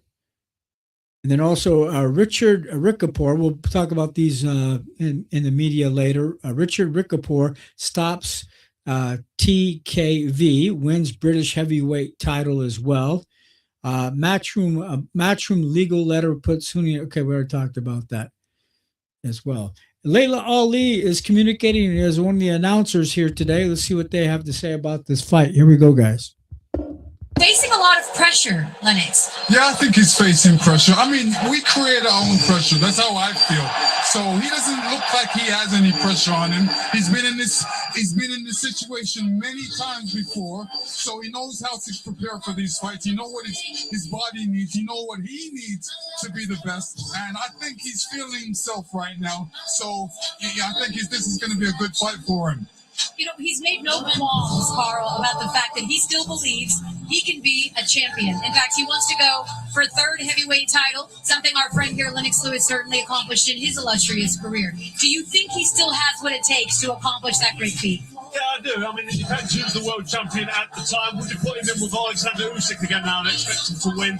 You know, maybe not. It's a tough ask, but he'll be concentrating on the man in front of him. Makhmudov tonight is a serious threat because he can punch, but we expect Tyson Fury to do the business because he's been here, seen it, and done it. He's climbed off the canvas many times. He's got bags of experience. He's full of confidence. You see him there dancing in the changing room. I envy that, but I was so nervous, and the nerves got me ready. Tyson Fury is enjoying himself, and he enjoys it in that ring, which is a great sign. He really has. I mean, listen, we're broadcasting in 190 countries. This is the first time that Netflix is doing a live event on British soil. Lennox, for the other 189 countries that don't know, what does boxing mean to the Brits? Oh, it's a great sport for Britain. They love it. I mean, it's the biggest sport, one of the biggest sports in England next to soccer and rugby. So, it's one of the top sports. And very quickly on Arslanbek Makhmudov. Of his 19 KOs in his career, 17, Carl, have come within the first 3 rounds. What should Tyson Fury's corner be telling him early on in this I think they were going to talk to Conor Ben there for a moment. We're waiting for him, but they're hyping up Tyson Fury's next fight, guys. They're getting ready for that fight. We'll see what Conor Ben has to say. We'll have some news reports on that later. And also Regis Prograis. We'll hear some of the comments that people had to say about this fight as well. We'll get into that. Real quick, guys, I'm going to go back here. I'm going to take a little pause for the cause. Give me 1 second, guys. We'll be back here in a second. Here we go, back to the ring, guys. And you might be able to hear some of the comments by Conor Ben if he does come up. The stage is officially set. After 16 months, Tyson Fury, the Gypsy King, is back. They're fighting.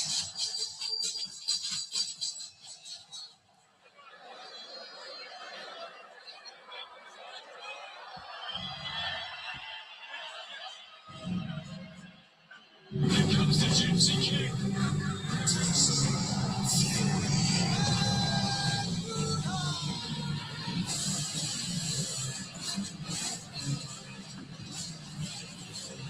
One of the hardest punches in the division. That is raw power. The best of the best of the best. Watch punch in his face right now. When you put something on you, it is trouble for one on the first. It's significant stuff. I don't feel pressure. I listen to shit.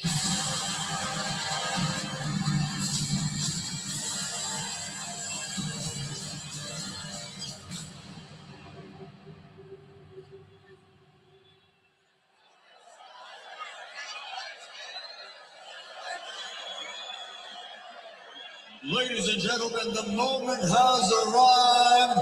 It's the Clash of Giants, main event of the evening. So, let's get this party started.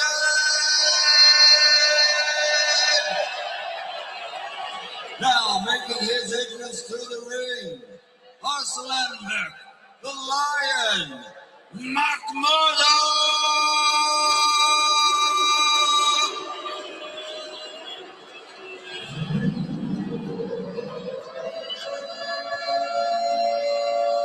So we await the arrival of the Lion, Arslanbek Makhmudov, 6'5.5", tipped the scale at 264, and the native of Russia, residing in Montreal, Quebec, Canada. Making his first appearance in Tottenham and his second consecutive bout in England, he scaled 261 before his most recent fight, a 12-round unanimous decision over British fan favorite David Allen last October in what was a brutal slugfest. Makhmudov, in many ways, the ideal comeback acid test, because he will force Fury to prove every surviving layer of his greatness. The danger is obvious early: massive size, attritional pressure, short hooks, and the kind of jab used to impose, not just score. 13 knockouts in the opening round. So Arslan Makhmudov, he's not paid by the hour, looking to get it done quickly. And yes, you may have seen the footage of him wrestling a bear, and then Thursday at the press conference, he put Tyson Fury in a bear hug and then playfully picked him up. The playing is over, an elaborate amateur career. You look at his knockout percentage, and then we talked about it, 13 wins before the first round is over. If Makhmudov is going to get it done, he's going to get it done early.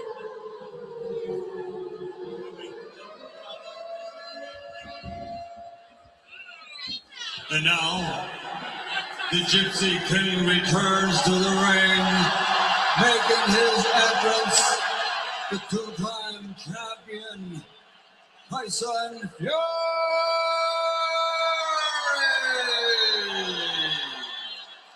Ladies and gentlemen, before the Gypsy King returns to the ring tonight, he wishes to honor his great friend, a two-weight world champion, and a hero of British boxing. Please stand for Ricky, the Hitman Hatton.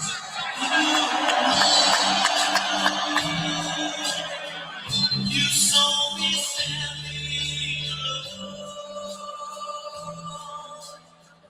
without a dream in my heart, without a love of my own. Right now, they're giving respect and salute to Ricky Hatton. He passed away this past year, guys. So that's what they're doing now, is getting ready for the fight. Let's get ready, guys. Put your comments in the comment section, or hit the StreamYard link to come on live to share your thoughts on boxing as well. You're welcome to hit the StreamYard link during the last part of the show. I appreciate you stopping by. I had to take a quick break. We're back again, guys. Thank you for showing up for the very few that had today. But let's get ready for the main card. Here we go, guys. Back to the ring. And Tyson Fury's ring walk. Stronger, louder, more dangerous than ever. Tyson Fury, the Gypsy King.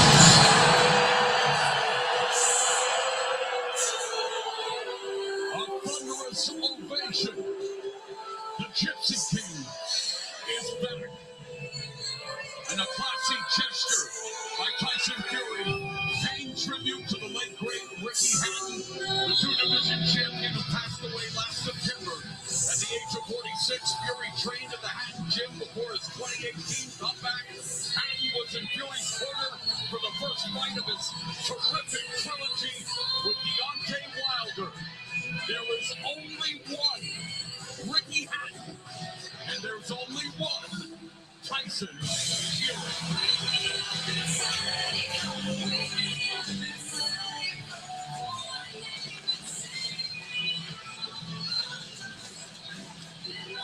Two-time heavyweight champion ending his fifth retirement.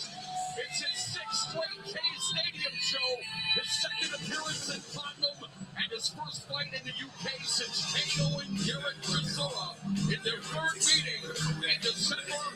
2022.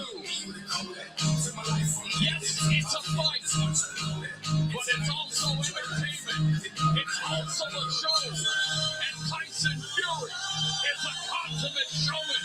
And he is once again putting in excess of 50,000 people. One of the biggest draws in the sport of boxing. And for his size, Andre, one of the most nimble movers. Right now, the Gypsy King is doing his ring walk, guys. He's doing his show, doing his dance. He's getting ready to come into the ring, and we're getting ready for the fight. Tell me who you think is going to win between Makhmudov and Tyson Fury. Again, thanks for showing up, guys. How many times I got to tell you, thank you, thank you, thank you. It's all for you, the live show. Next time we come on live, you guys have to come on live. You have to make some comments. Say something. Don't be scared. I'm stepping out of my comfort zone to do the damn show for you. All right, guys, here we go. Back to the ring. About his issues is a guy who's ballooned over 400 pounds when not in action.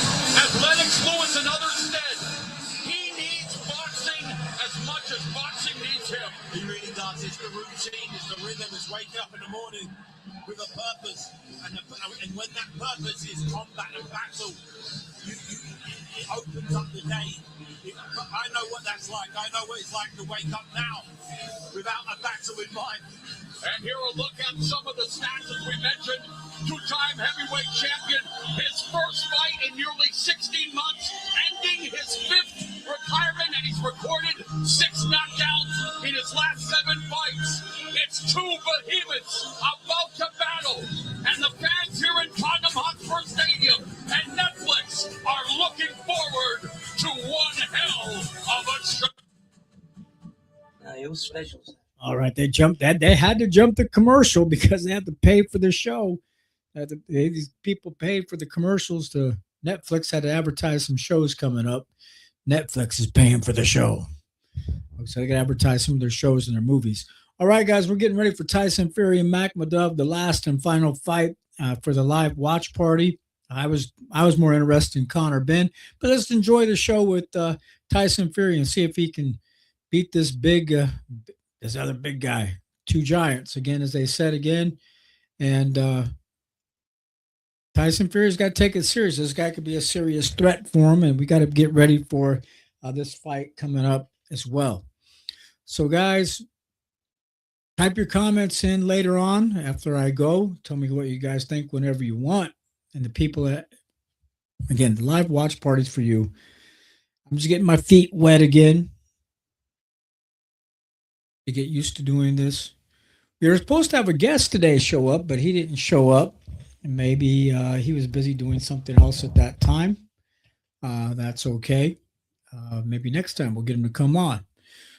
All right, guys. Again, I'm going to say a happy birthday shout out as we're waiting again, as we said, for Xander Castro, Zeke Castro, professional boxer now, has his ring debut, professional debut, April 17th here in Omaha, Nebraska. His younger brother's birthday's this weekend. Shout out to him and their family. I'm just showing Xander. Their family has always supported our show. Happy birthday to this young man here. So again, happy birthday, Xander. He might be fighting in the future, so that's another guy that's going to become a professional fighter someday. All right, guys. Again, commercial time for Netflix. And we'll get ready. Again, guys, thank you for your support. Really do appreciate it, guys. Thank you so much. We'll give you a big, long round of applause as we're getting ready. Here we go, guys. Oh, we're going to do the ring announcer. Here we go, guys. Michael Buffer. He's losing his voice today, guys. He's just showing up. He has had his voice. That sounded like his voice is going out earlier. But here we got Michael Buffer, guys, getting ready to do the ring announcements. And Turkey Al-Sheikh is in the background as well. So here we go. Spencer Brown's Gold Star Promotions and Frank Warren for Queensbury Promotions. Sanctioned by the British Boxing Board of Control. Steward in charge, Guy Williamson. Supervisor at ringside, Dennis Gilmartin. Timekeeper at the bell, Stephen Pucci. The 3 judges scoring, Reese Carter, Lee Every, and Kieran McCann. And inside the ring, in charge of the action at the bell, your referee, Mark Bates. And now, the officials are in place, and they are ready. The fighters are in the ring, and they are ready. So for the thousands in attendance and the millions watching around the world, ladies and gentlemen, let's get ready to rumble!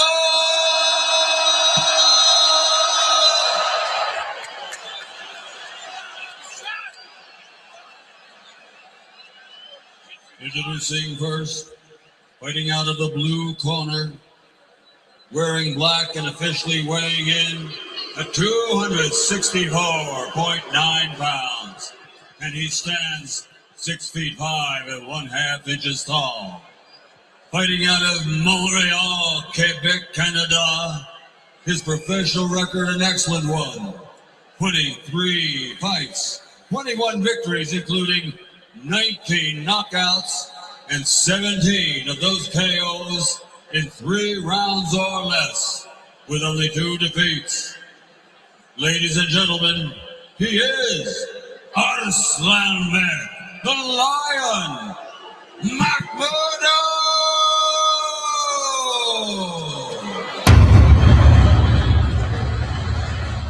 And across the ring, his opponent fighting out of the red corner, wearing blue and black, standing 6 feet 9, weighing in officially at 267.9 pounds.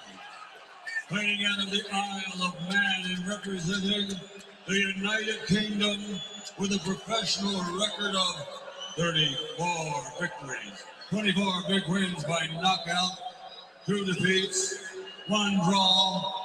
He's the 2-time heavyweight champion of the world, the Gypsy King, Tyson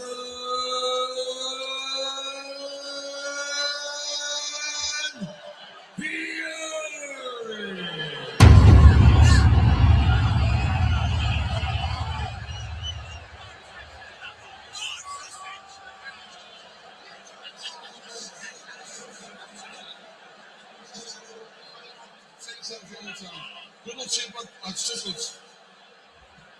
The time has come for the clash of giants. Tyson Fury said he has sparred 500 rounds for his 5th comeback. He said he didn't lose his speed and reactions. Round 1 is 255th as a pro. Makhmudov's first round, his 70th as a pro. Scheduled for 12 rounds in the heavyweight division. Referee is Mark Bates, and let's hope he has a better night tonight than he did last weekend. Ring-a-ding-ding. Wilder and Derek Chisora. Here we go into the first round between Fury and Makhmudov. We'll see what's going to happen, guys. Ooh, Makhmudov comes in swinging hard at Tyson Fury with the left hand and the right. That left hand's coming in first with the right hand. He's coming in to knock his block off. He's the Lion coming in.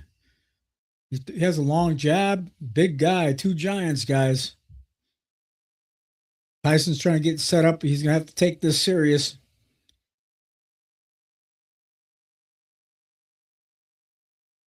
Remember, again, also Tyson Fury knows how to fight dirty, but he's not fighting dirty yet, but he can if he needs to. He's jabbing.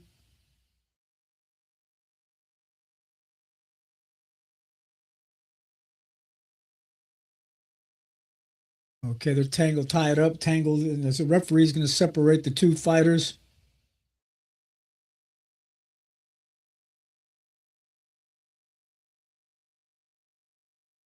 Tyson Fury's trying to jab. He's trying to fight off the back foot. Yeah, Makhmudov has Tyson Fury up against the ropes, tangled up on the inside. Referee separates the 2 fighters.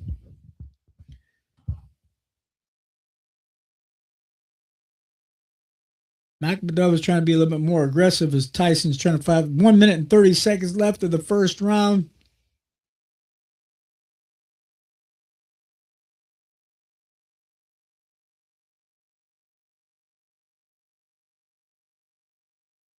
Tyson tries to come back with a check hook off his jab.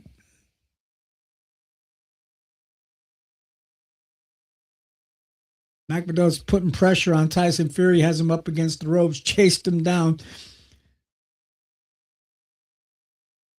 But Tyson is smiling like he's back in the ring. Tries to throw a feint with his jab. Thing that what Tyson has to do is use his jab.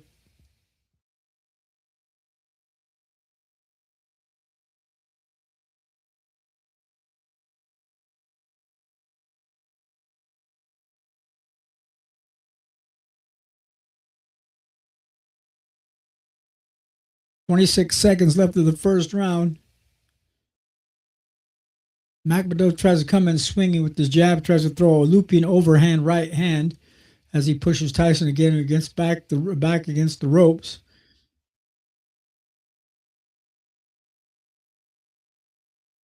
Tyson tries to throw a double jab. That's what he really needs to do. Tyson needs to use his jab and use distance to keep Makhmudov back. That was the end of the first round, guys. Here we go to the corner. End of round number 1. Many luminaries on hand, and look who we've got here. The rest is football. Are in the Heights. You can catch them every day this summer on Netflix as they debate the biggest moments on football's biggest stage in NYC. Good to see Gary Lineker and Micah Richards, the host of The Rest is Football. And we're here in this football stadium, home of the Tottenham Hotspurs, but tonight it's home to the Foxborough Giants. So you see it right there.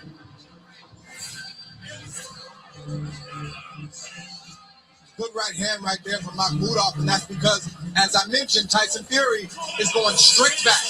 You gotta hit a corner. You gotta turn the corner when you're facing a hard-charging guy like that. And don't allow him to line up his power just the way that he did. Ring-a-ding-ding. All right, guys. Tyson Fury is up in the second round against Makhmudov. Makhmudov stepping forward, putting pressure on Tyson Fury. Came back that strong looping over right hand, looping right hand. Boom, catching Tyson Fury. Tyson Fury is up against the ropes again, guys. And I guess Tyson Fury, Sugar, his trainer is trying to tell him to use his jab, to step forward and feint with his jab like this, to scare him. They're going to come back and catch him with that jab, using feints and keep him at a distance. But that's what I think. He just needs to box. But Tyson looks like he's a little bit overweight. He could use some weight, but he's always looked that way when he's fought. He just needs to box. Use his jab. He got those long arms. Use them. Makhmudov is coming forward, being aggressive. There he goes. Now Tyson's trying to use his jab. Not the perfect jab, but he's jabbing. That's when now he's moving left to right. That's what he needs to do. Use his jab, move left, move right, not straight back. That's how he got caught with the overhand right earlier from Makhmudov. He moves straight back instead of left to right. Now he's up against the ropes again. Referee separates the two fighters. 1 minute and 40 seconds left of the second round.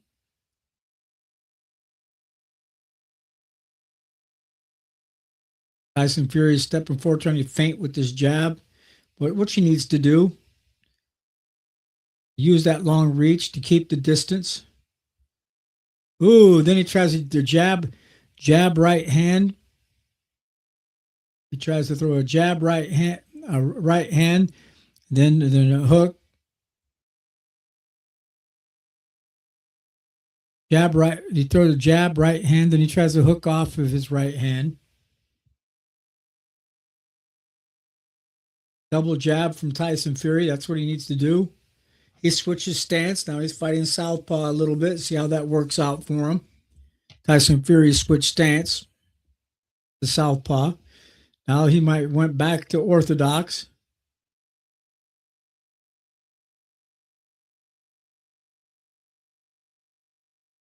Then he throws a nice right hand himself. Fury did. Now he's starting to move to the left. He's starting to box now. He's starting to move left, starting to move right. He came back. He moved to the left. He came back with a nice right hand hook when he moved to the left. Tyson Fury came back with a nice right hand hook. Now he's throwing his jab. That was the end of the second round already, guys. Here we go.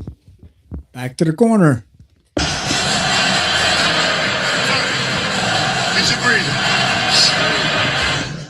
That round, guys, goes to Tyson Fury because he connected more. Stay up in there. That breaks his momentum up from coming forward so much. Get your breathing.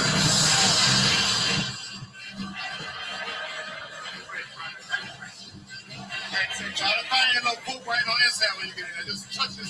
If you gotta just push it like a button. You're tiring out already, okay? You see it, right? Take your time. Yeah, just take your time and make sure you're all on balance. Tyson Fury throwing that 1-2. Makhmudov landed a shot, but Tyson Fury also landed a left shot. And it's going to be like that. When you're exchanging as heavyweights, there's going to be some give and take, but Tyson got more than he took in those exchanges. Ring-a-ding-ding. All right, there it goes. I said again, Tyson Fury had a little bit more, connected a little bit more during that second round. He came up with a nice shot, little uppercut, came back with that hook I was talking about. Boom. There he goes. He's throwing a double jab. He connected with his double jab. Tyson Fury did. Now Makhmudov tries a jab. Tyson Fury tries to throw a stab jab down to the stomach of Makhmudov. Now Tyson Fury's moving to the left.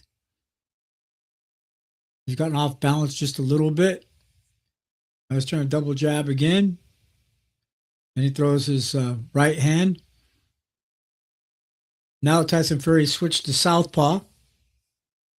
Now he's switching back to orthodox. He can't be switching quite so much. Stick with one or the other. Makhmudov tries to come forward in an aggressive style, putting pressure on Tyson by coming forward, being more aggressive. But Tyson's trying to outbox him. I think Tyson can win this fight just by sticking with boxing, trying to outbox him.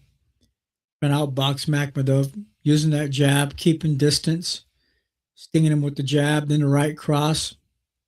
Goes a jab, right cross.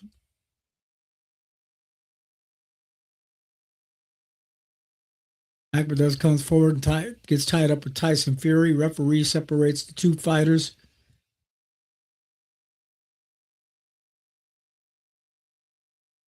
One minute and 22 seconds left of the third round.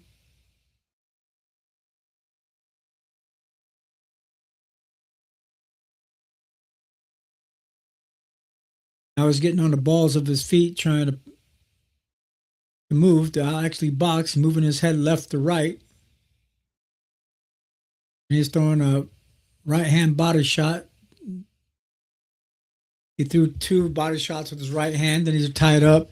Then as Tyson Fury is tied up, he's trying to throw a shot down low, then back over top of his arms tied up. He's going bam, bam over the top. 43 seconds left of the third round. Tyson's starting to use some feints, feinting with his head.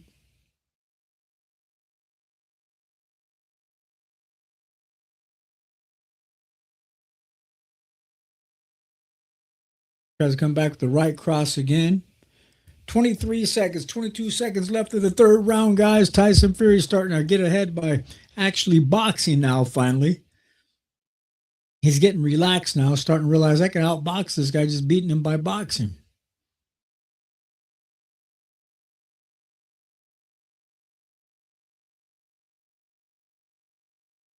Jab by Tyson Fury. There we go. That was the end of that round, guys. Let's go to the corner. Here we go. Interested onlooker. Indeed. I'm standing forward to Anthony Joshua. Anthony, really good to see you back here ringside at Tottenham. How does it feel being back? It's amazing.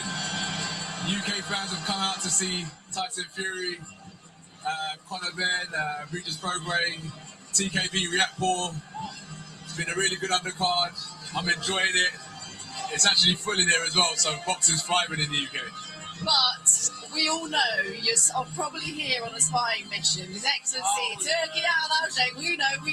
Not much of a good spy. I'm front row. But I've got my eyes on the prize 100%. You know what I'm here for. It's been a long time coming. He's been out the ring for a long time, but this is welcome back, and we'll be in the deep end really soon. What's the plan? Is it planned to fight Fury next, or are you going to have a fight in between? The plan is right hand, left hook until something connects and boom. Ring a ding ding. I've been very well, thank you. Thank you for asking. Always a class act, Anthony Joshua. That was Anthony Joshua, guys. Okay, we're now into the fourth round. Tyson Fury came back with a nice left hand to the head of Makhmudov. Makhmudov was just trying to come forward and be aggressive. But if Tyson Fury just sticks with the boxing, he's winning, I think, each round now just by boxing. Jabbing, jab, right hand.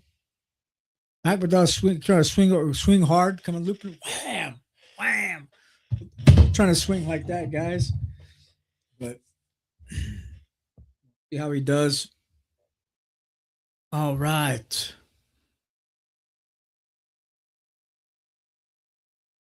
Here we go, guys. 2 minutes left of the fourth round. Makhmudov was trying to look for some solid shots. Overhand right. Going a hard right, hard left hand, and a hard right hand. And then he puts, Tyson Fury puts him in a little headlock. Into the fourth round. Jab and double jab by Tyson Fury. He double jabs and throws a left hand uppercut. He goes, bap, bap, bap. He starts trying to box him. Ooh, Makhmudov just missed with the off balance left hand shot, and Tyson Fury almost caught him when he was off balance.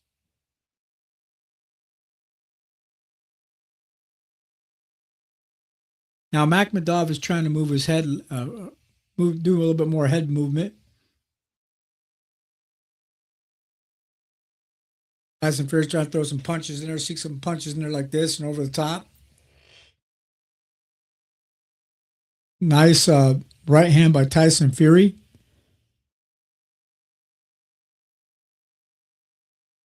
I'm not like super impressed with Tyson Fury now. I mean, coming back, but if he can tighten up those boxing skills, those jabs, and actually box and throw combinations, I think he has a chance to come back and do well in boxing. But he actually just has to box. And I think he's getting his feet wet here with the boxing. So with double jabs, right crosses, double jab, right hand, some hooks, right hand hooks off of his jab, and come back more with body shots.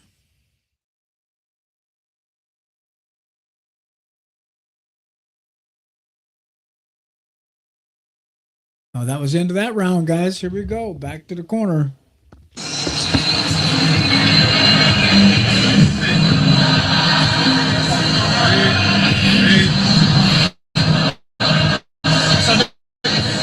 Remember when we work at gym, try to be first on jab. Don't let this guy, because now he's comfortable. Jab, jab, jab. Don't let this guy jab, okay? Even, you don't need perfect jab. You don't need, get jab block. I don't care. But make sure you're first. And you will try you after. Now you got the back. You understand? Come on. Now go. Yes. Veteran trainer Mark Ramsey wants Makhmudov to utilize his stick and take away Fury's jab. The way he does that is by applying pressure and being willing to get hit with the first jab, pressing forward past that. And when Tyson Fury opens up, he has to punch with Tyson Fury. You have to know your strengths, you have to know your weaknesses, and you have to play to your strength. And Makhmudov is the physically stronger guy. Ring a ding ding. More skillful fighter. Okay, guys, now we're into the fifth round of the 12-round fight. We're back. Thank you guys for stopping by. The people that have stopped by. I'm getting my feet wet again, stepping out of my comfort zone for you to do the live watch parties. We just need people to make some comments where we post your comments on screen or hit the StreamYard link to come on live. And later on, we even got a phone number now where you can even call in to share your thoughts as well. We don't have the call-in number up here today, but as we get more people coming on to join the show, then we can have the call-in phone number as well. I do have it, but I didn't set it up today. Okay, guys, there's a nice little jab orthodox jab from Tyson Fury. He realized I can beat this guy jab, right hand. Just keep the distance away from him. Don't even get in close. Don't even let him tie up with me. Just keep the distance and just stay on the outside and outbox this guy.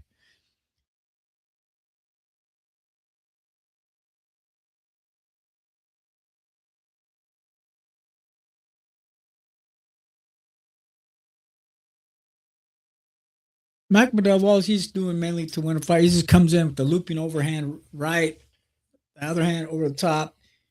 He doesn't have much more than that, really, in my opinion, because somebody could teach him how to actually box, use combinations. He might have a good chance to be a good heavyweight boxer.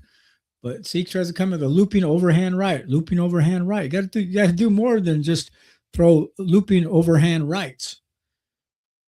Tyson Fury's wife is looking on as well.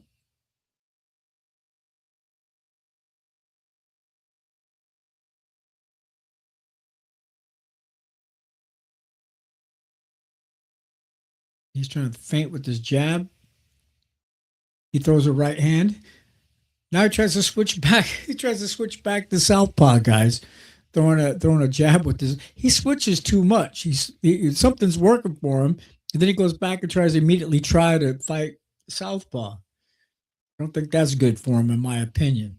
But this is 30 seconds left of the 5th round. Tyson Fury is starting to realize I can beat this guy just boxing, by using boxing skills, by using jabs. But then Makhmudov tries to tie him up on the inside to try to keep him from jabbing, trying to fight, and just comes back again with that looping overhand right, looping overhand left.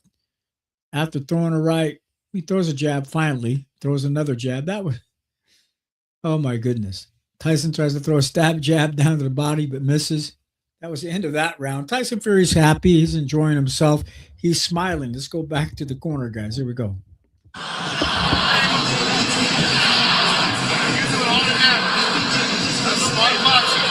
ain't got to be putting yourself in no damn danger. Mike Roberts has been finding the shot. Bobby caught him with an uppercut. All it takes is patience.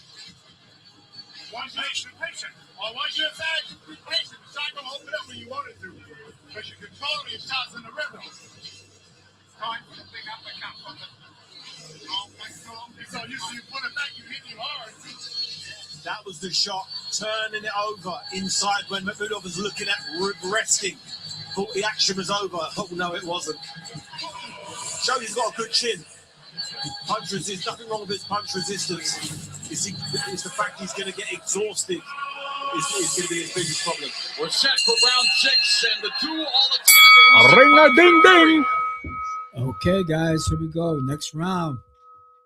Round number 6 of the 12-round fight. We're halfway through between Tyson Fury and Makhmudov. Tyson Fury is kind of more or less outboxing Makhmudov with some jabs, right hands, some hooks, right hooks, left hook here and there. Then we have Anthony Joshua looking on, watching the fight, because I think here in the future, just for the big payday, he wants to fight Tyson Fury. They both can make some money, bring in a lot of fans to watch their fight. Makhmudov has to do something really crazy here. He has to connect with Tyson Fury here to knock him out or put him down with that looping over. That's all he got. It's a looping overhand right, overhand left, and maybe a jab once in a while. That's all I'm seeing from Makhmudov here this afternoon or here this evening. Everybody over in the UK, anybody else that stops by, thank you, stop by. Tyson Fury just spun Makhmudov in the corner. He had Tyson Fury up in the corner against the ropes. Tyson Fury does that move. He spun him out. Then he came back to hit him after he spun him out of the corner. So he is using some boxing skills here to win this fight today. You just got to improve these. I would zone in the boxing skills real heavy to get back to where he needs to be at. Just boxing, boom, jab. What Tyson's doing is making a mistake. He'll be in an orthodox position. He'll throw his jab. In the middle of it is switch over to southpaw and then throw a jab. He'll be like this. You can't. What the hell is he doing? you got to figure out which position you want to be fighting in.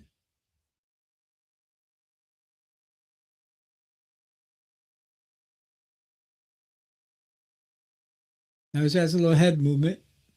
Makhmudov tries to come forward, putting pressure on him. Oh my goodness! But there's some mistakes he's making here. Fury has made a couple mistakes, but nothing. That's the only major mistake I see him making. He's switching too much. Settle down and just fight one way. Then, or throw some combinations, but he's switching much. Then Makhmudov, all he has to do is when Fury switches stance like that, boom, catch him with the overhand right in the middle of switching, and put him on his ass. He could do that if he catch him right in the middle of switching. That's why I tell him during the next round, catch him when he's switching stance. Just wait for it. Because he's going to try to switch. When he switches, then boom, load up. And knock him off balance. That was the end of that round, guys. Here we go. Back to the ring. See what Score's going to say.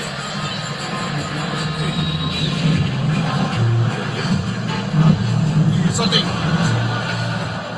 Te voy a servir, Nacho. Breathe. Te voy a servir.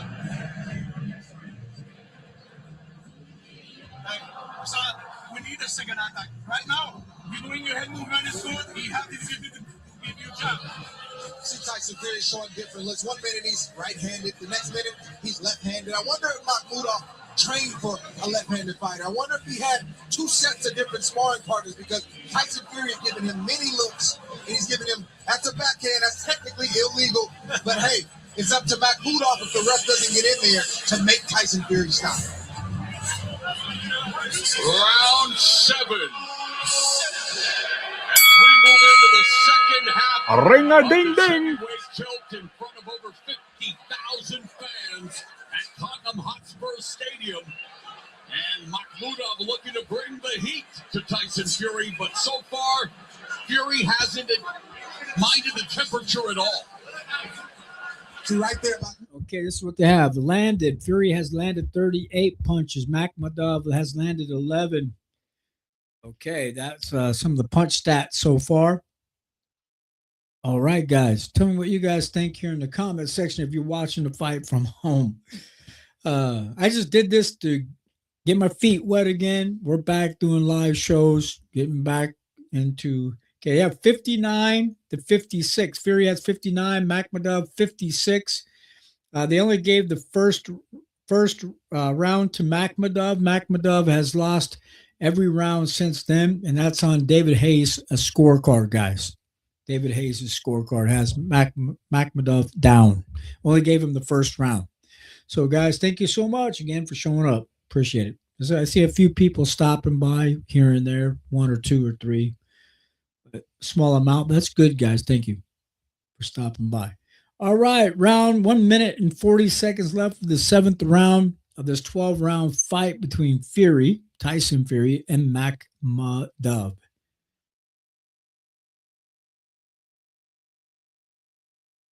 Tyson Fury is jabbing again from a orthodox stance. Then once in a while he switches back too much to the southpaw stance. Right now he's still in orthodox, throwing some right hand body shots down low. Left hand body shot is a little low down to the hip of Makhmudov.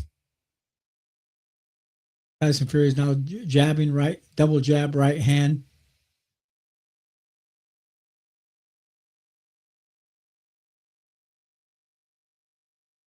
Referee separates the two fighters. 50 seconds left of the 7th round. Tyson Fury did a double jab again. Makhmudov tries to come swinging with the left hand, overhand right, overhand left. 30 seconds left, guys. 32, 31, 30 seconds left. Tyson Fury misses with the jab. They're tied up. As they're tied up, Tyson Fury's throwing some body shots down low with his right hand down with his right hand and his left hand when they're tied up. 10 seconds left of this 7th round, guys. Tyson Fury tries to throw another jab, tries to feint with his head.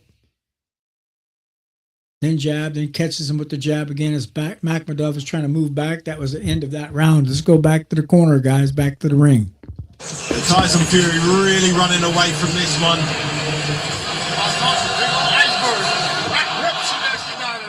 Just needs one big shot, guys. You throw that shot in there, don't pull out. You throw that motherfucker slide up in there to the body on him. That way you get rid of. Guys, give me a second real quick. I take a quick break. Here we go. Go back forward again. Ain't no bang bang. Pull back, bang bang, slide up in there again. Them shoulders on the line. You only get caught when you pull it back. Beautiful right uppercut there. If that was a little low on, that would have probably taken the big man out. Makhmudov's resistance, his punch resistance, his toughness, his fitness is as good as it's ever been. I've never seen him this fit before. He normally fades significantly quicker than this. Well, we begin the next chapter here, round number 8, and Makhmudov again coming forward. It's almost like a middle linebacker looking to tackle the quarterback the way he approaches Fury. Fury now working behind the jab, an effective ramrod jab of battering rams. Makhmudov is the perfect guy for Tyson Fury to come back against after 16 months, not because he's easy or a soft touch, because he's going to make you work like he's making Tyson work, even though Tyson's ahead in this fight.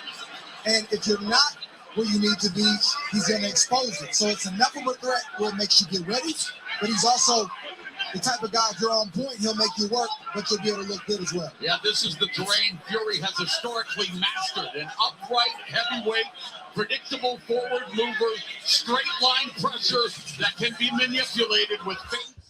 Okay, got 2 minutes, 2 seconds left of the 8th round, guys. Sorry about that. Take a quick break. All right. We're back.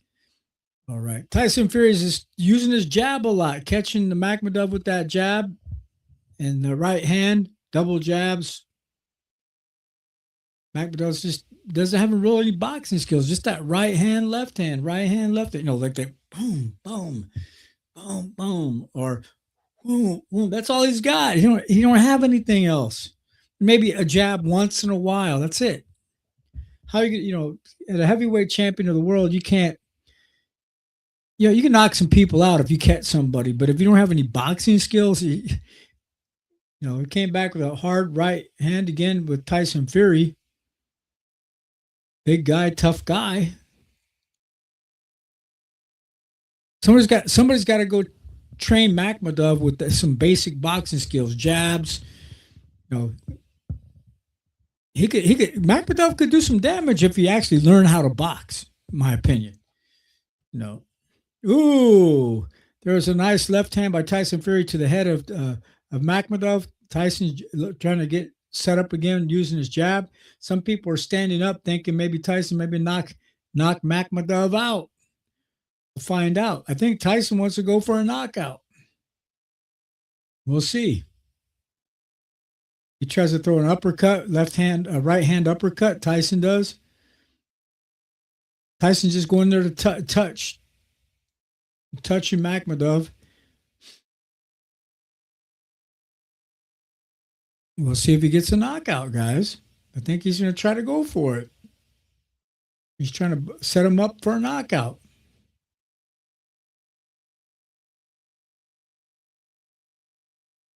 Tyson's moving to jab. Now he's trying to switch back to orthodoxy. And that was the end of that round, guys. Let's go to the ring. Here we go. Straight and lean away from the shots. A bad place to be with someone with such long arms and good speed. Come back, you need to be careful because now you show this guy that you tired. You go like this. No. Don't play this with him. Okay, send him a different message. Send him a lion message. Okay, good body. Tyson Fury along the ropes. Call that a check hook. In other words, don't come at me like that. Get your hands up. Because if not, I'm going to discipline you. And Tyson Fury has been dishing out a lot of discipline in Makhmudov's direction.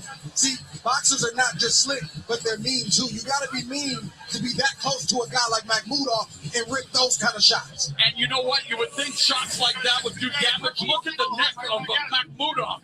What, 26-inch neck? It's crazy. I've never seen anything like it.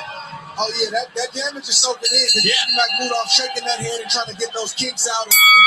Ring a ding ding. All right, guys. Yeah, we're talking about how much punishment Makhmudov is receiving. But Tyson Fury is coming. Okay, I can stop box this guy. This guy's just come at me with a swinging hard right hand, hard left hand. That's all he's got. Tyson Fury's landed 106 punches. Makhmudov has only landed 44 punches. Tyson Fury has thrown 278 punches. Oh my goodness, guys! Seriously. This is the 9th round of the 12-round fight with 2 minutes and 20 seconds left of the 9th round. Tyson Fury is trying to go back to boxing, guys. He just needs to keep that up in all of his other fights. Just work on boxing, work on getting better shape, work on losing some more weight, and getting some little muscle tone as well. Work on strength and conditioning for Tyson Fury and his weight. And I think he might have a good chance coming back. I think AJ has a good chance to knock out Tyson Fury. We'll see how AJ does. Ooh. A nice right hook by Tyson Fury.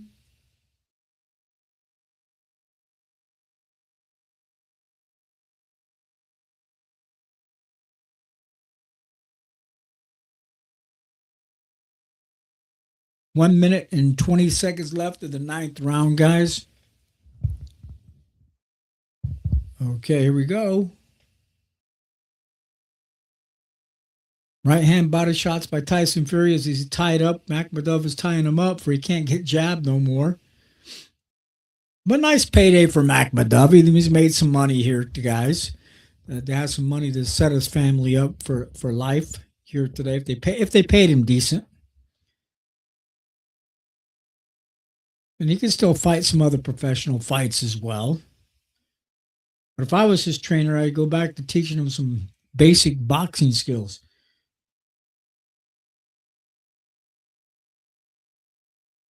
Tyson Fury had Makhmudov in a headlock, and he lost his balance and got knocked down to his feet.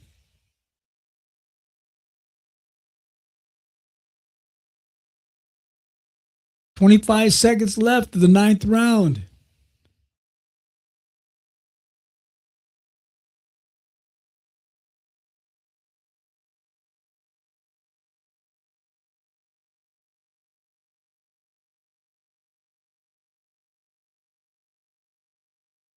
Ooh, Tyson Fury tries to throw a nice little left-hand uppercut on the inside. He's throwing some body shots now. That was the end of that round, guys. As we go back to the ring. The river. He's not enjoying this pace. Keep your hand on it, just keep digging that shot. We got about 2 more rounds and that's it. You gotta play it smart. Beat him on the jump already. You don't wait for him to jump on you. You go inside of that position first.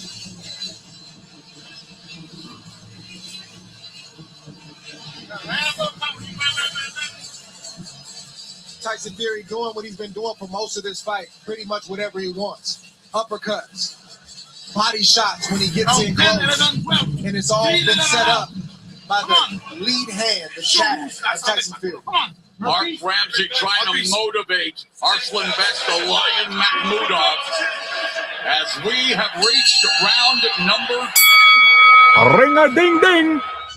Round number 10. Makhmudov is hanging in there.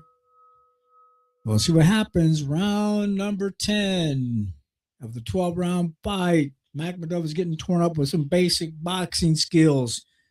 Tyson Fury setting everything up with his jab. They got 89 points for Fury, 83 for Makhmudov. So unanimous decision. They only gave 1 round of the entire fight to Makhmudov, and that was the first round. Serious, guys? He didn't only won 1 round? Okay, 2 minutes, 15 seconds left of round number 10. Tyson Fury is throwing some body shots, left, right hand body shots. digging down with the body shot, then digging up with an uppercut. Tyson's getting warmed up, going back to some basic boxing. I just focus on that for the future. Those boxing skills and getting better condition, better shape, more strength, more conditioning for Tyson Fury for the future to continue on, not taking no breaks. And Makhmudov lost his mouthpiece. They got to go rinse off the mouthpiece and put Makhmudov's mouthpiece back in.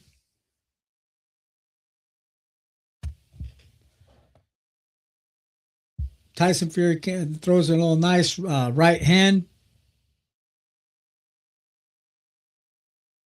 About 1 minute, 30 seconds left of the 10th round. Makhmudov tries to throw that left hand, has him tied up, trying to tie him up on the inside. He don't like getting jabbed to death. But Makhmudov is a tough guy, a strong guy to stand up there and take some of those shots. My opinion.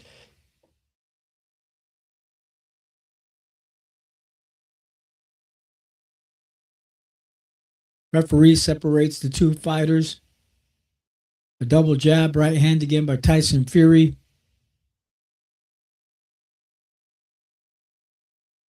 I don't see much from Makhmudov except using his shoulders to push Tyson Fury forward and then loading up with the right. The right, then the left hand. That's all he's got all night long. He's on. Man, the dude don't have any boxing skills. Come on, people. Train this guy. Teach him something. Holy moly. You just can't teach him just to be a bull. You got to teach him how to box. Then he got caught with the body shot, but he slipped. The referee called it a slip. Makhmudov's getting frustrated, getting a little tired. Wrong guy. Got to give him credit, man. Don't embarrass the guy. Teach him something. Teach him how to box. He's getting caught by Tyson Fury now, guys. That was the end of that round. Let's go back to the ring. Here we go, guys. Giving the crowd the fantastic nights of entertainment. He's turned southpaw orthodox, cleaned out the ring rust. I'm still punching, man. Follow the instructions, bang back and step his head. See who can do it again. You're wearing it down because you can't be in that train with him. Yeah. Okay. Shot I want it. I want this thing here. Boom, right here. Fuck the side. Here's the, that's one that landed right on the button. That's gonna flip the fight, man. Put it right on the motherfucking sofa. Yeah, pick up the boxing it. Look, I understand that, but it's time to finish this shit up. Oh. Put your shot right there. You put him at. You grab, the guy almost got the shot. Sugar Hill Stewart sounds like someone who comes from that Kronk gym because he wants him to put the KO in Kronk. And Tyson was even saying, hey, I'm doing what Kronk said. Ring-a-ding-ding. He wants him to close the show. Hey, Sugar Hill wants Tyson Fury to close the show. He wants to have him knock him out. Come on. Don't embarrass the guy. The guy can't box. No, nobody teaches Makhmudov how to box. Then you want to put him in a ring with somebody that knows how to box. It's been out of the ring a while. You know, yeah, he's a strong guy. He's a strong bull. He can come with some hard, overhand rights, overhand lefts, but that's all he got. Come on, guys. Seriously? And then you tell him, oh, go embarrass the guy by putting him down, knocking his ass out. Let the guy finish out the fight on his feet. And I don't even know if Tyson Fury can even knock him out. Because if Tyson Fury can't knock this guy out, what do I have to say? I don't have anything else to say about it. It's funny. But there he goes. Tyson Fury's coming up with some hard shots. Got 1 minute, 54 seconds left of the 11th round.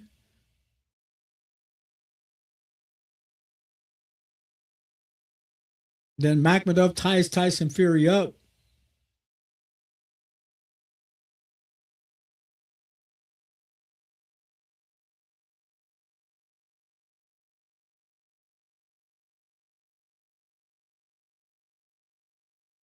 One minute and 27 seconds left of this round, guys.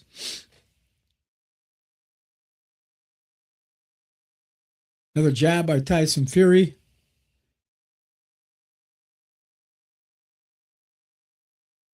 Another jab by Tyson Fury.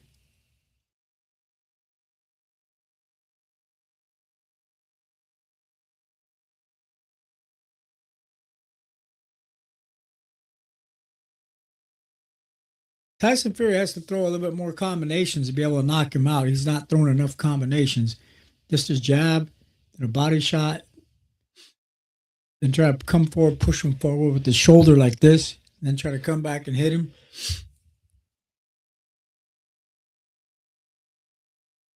"38 seconds left of the 11th round. I think Makhmudov is going to finish out on his feet. He's not going to get knocked out.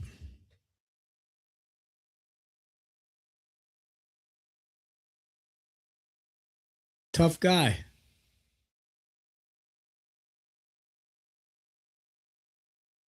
Maybe.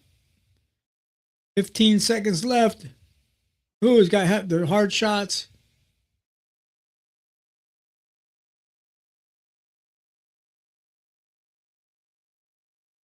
Keep your hands up, Makhmudov. Don't let your hands go down because you're going to get caught, and then the referee's going to step in and stop the fight.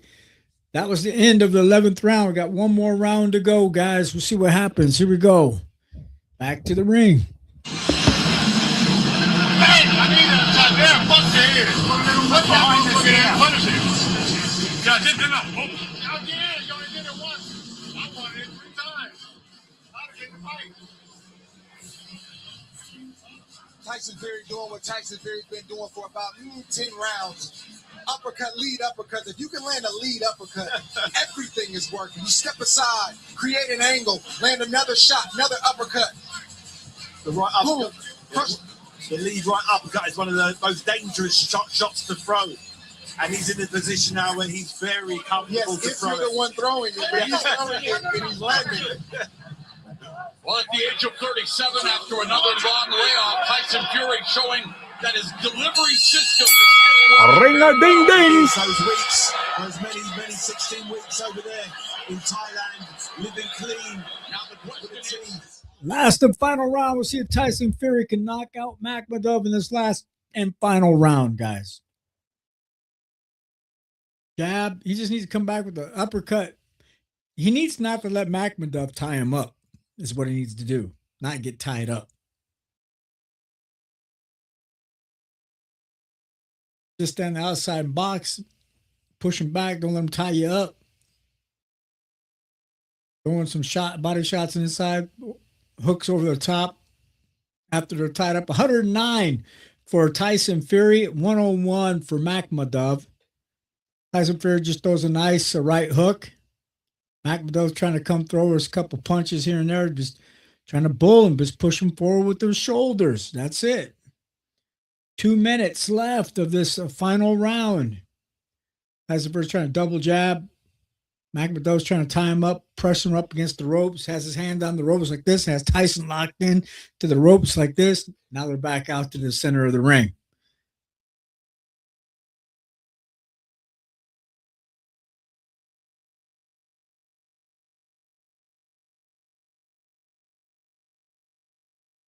All right, 1 minute, 30 seconds left of the last and final round, guys. Seriously, come on, man. I think Makhmudov is going to finish out on his feet, in my opinion. I don't think he's going to get knocked out. Because Tyson's not keeping him out to the center of the ring, letting him tie him up too much.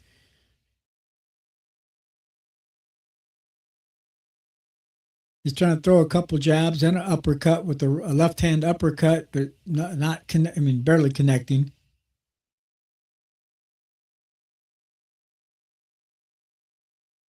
Tries to come back with the left-hand uppercut.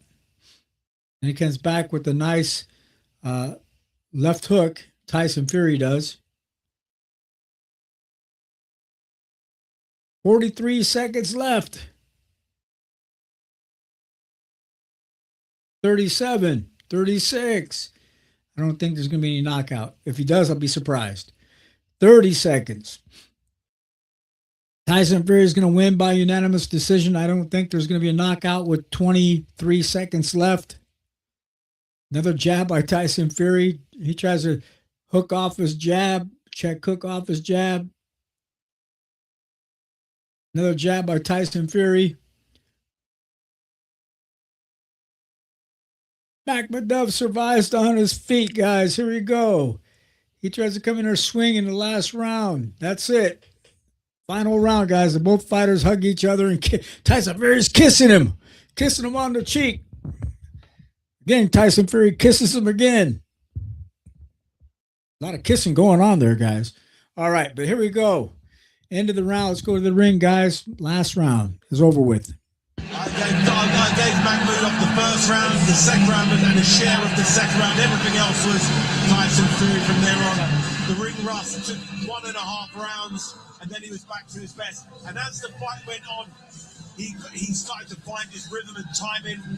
The angles started coming in. He started to look like the prime Tyson Fury we all know.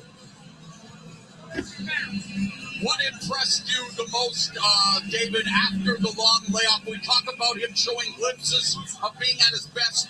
Could he have turned it up a little more? He did exactly what he needed to do. That was the optimal performance for him. If he could pick the type of performance he'd put forward tonight, it would be exactly that. A big, strong, rough, tough man who can take his best shot and just continue to have that guy press you so you can practice and use all of your angles and just fine-tune as much as you can. That was perfect tonight. He could take all his tools out of the box, he polished them all up, and he's ready now for a big mega fight. Now, before that big mega fight, and of course, if he gets the victory like we all think, I know you're the professor, Andre. You always watch with that educated eye.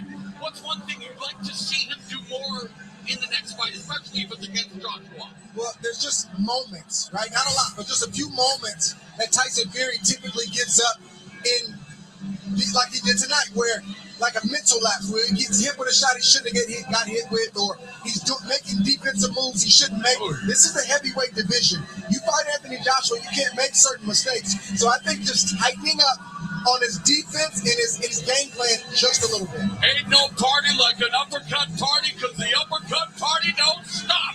And we saw a buffet there, David. We certainly did. He was practicing. It was coming from all angles. Southpaw, orthodox. He was dropping his hands. That was exactly the punch perfect. Well, I personally think his uppercut was fine, guys. I want this uppercut party.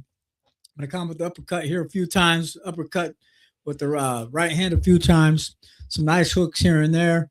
And some body shots. Now, Tyson Fury is talking to Anthony Joshua.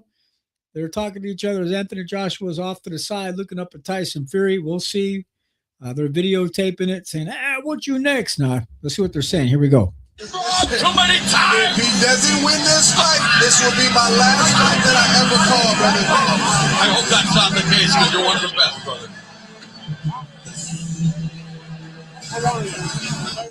Tyson Fury and AJ. Then Makhmudov comes up hugging Tyson Fury, has his T-shirt back on, hugging Tyson Fury. Hope they're not kissing anymore anyway.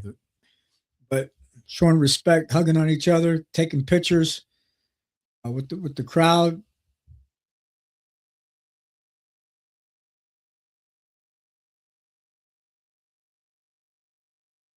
Yeah, Tyson Fury's loving this tonight. Here we go. Back to the ring, guys. Ladies and gentlemen, after 12 rounds, we go to the scorecards. Kieran McCann scores it 120 to 108. Lee Every scores it 120 to 108. Reese Carter scores it 119 to 109. To the winner, with loving memory, to the Ricky Hatton. The Gypsy King is back. The winner by unanimous decision. Tyson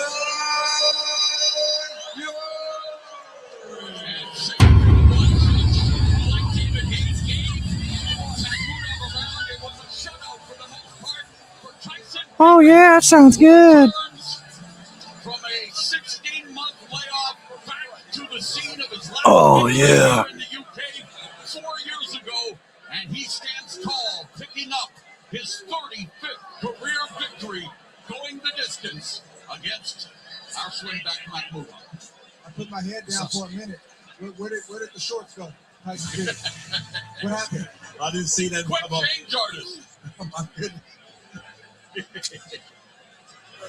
All right, we're going to hear from Tyson Fury, and let's go to Anna Woolhouse. That is right, Your Excellency. You teased us earlier on in the night, and you said you would have a boxing fight for us that would shake the boxing landscape, that would set the boxing world ablaze. Is it now time to tell the boxing fans watching around the world what that surprise is? Is that clean? It is the time. Huh, Frank? Eddie? It is the time. Come on, Eddie. Come on, Eddie. Come on here, Eddie. Tyson. Tyson. He's the next. Thank you everyone for coming out tonight. I really appreciate every single one of you guys. 16 months out and we fill up Tottenham again. But like I said, let me get Arslanbek Makhmudov out of the way and we'll talk next. Next, I want to give you the fight you've all been waiting for.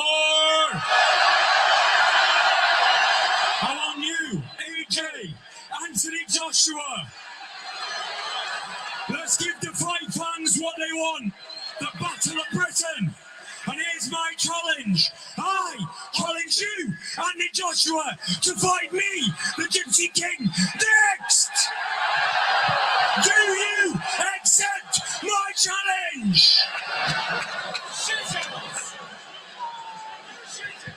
We've heard it now. Tyson, you've called out that man right there, your long-time rival, Anthony Joshua. His Excellency Turki Al-Sheikh has called it on. This is the surprise. Are we going to see this fight? It is not my call. It is his call. Let him say yes or no. Anthony. Say yes or no now. Anthony's a serious stare there as he stares down a potential opponent. Can we see you in the ring? Can we have you here at the Tottenham Hotspur Stadium? Can we get this fight done today? Come on, you big shithouse. Are you going to fight or not? Tyson, you're a clout chaser. Yeah. I can't hear you. Give me this mic. Tyson, I've never had no problem getting in the ring with you. I punched you up when we were kids. And after watching you here tonight, I'll punch you up again. With all due respect, tonight is your night. And you know I'll sit across that ring from you in due time. You ain't going to tell me what to do. I've been chasing you for the last 10 years. When you're ready, you come and see me and tell me your terms and conditions, and I'll have you in the ring when I'm ready. I'm the boss. You work for me. I'm the landlord.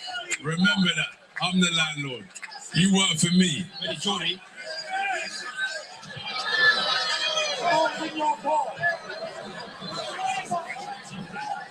Cheers now. Listen. Let's give the fight fans what they want.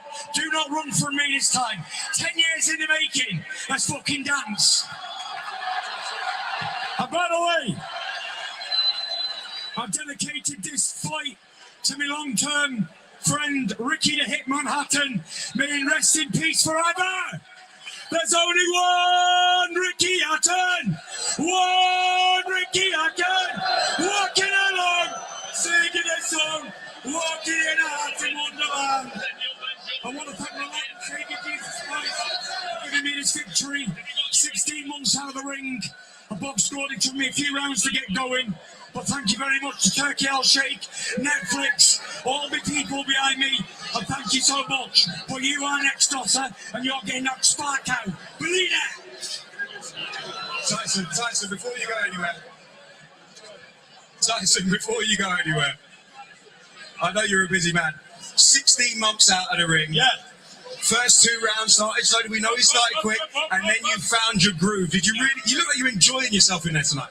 You know, 16 months out, it's not a short time. It's a long time, you know. When I got back to me slipping and me sliding, boxing, sliding upon in there, I got a good shot. 12 rounds in there, you know. Been away for 16 months and then coming back with a 12 round against a tough opponent, a knockout specialist there in Arslanbek. I got a good 12 valuable rounds in tonight. That's 10 times better than a not one round knockover against the bum. I've just chuck out there the number 5 ranked contender in the world with ease. Tyson, enjoy your time. You've lit up this crowd with talk of the Anthony Joshua fight. Absolute pleasure. Back to you in the studio. All right, guys. I guess that's it for the show here today. They want to keep going on talking. We're talking to Anthony Joshua right now. And you might have a few words from him here in a second before I take off. But here we go, guys. See what he has to say.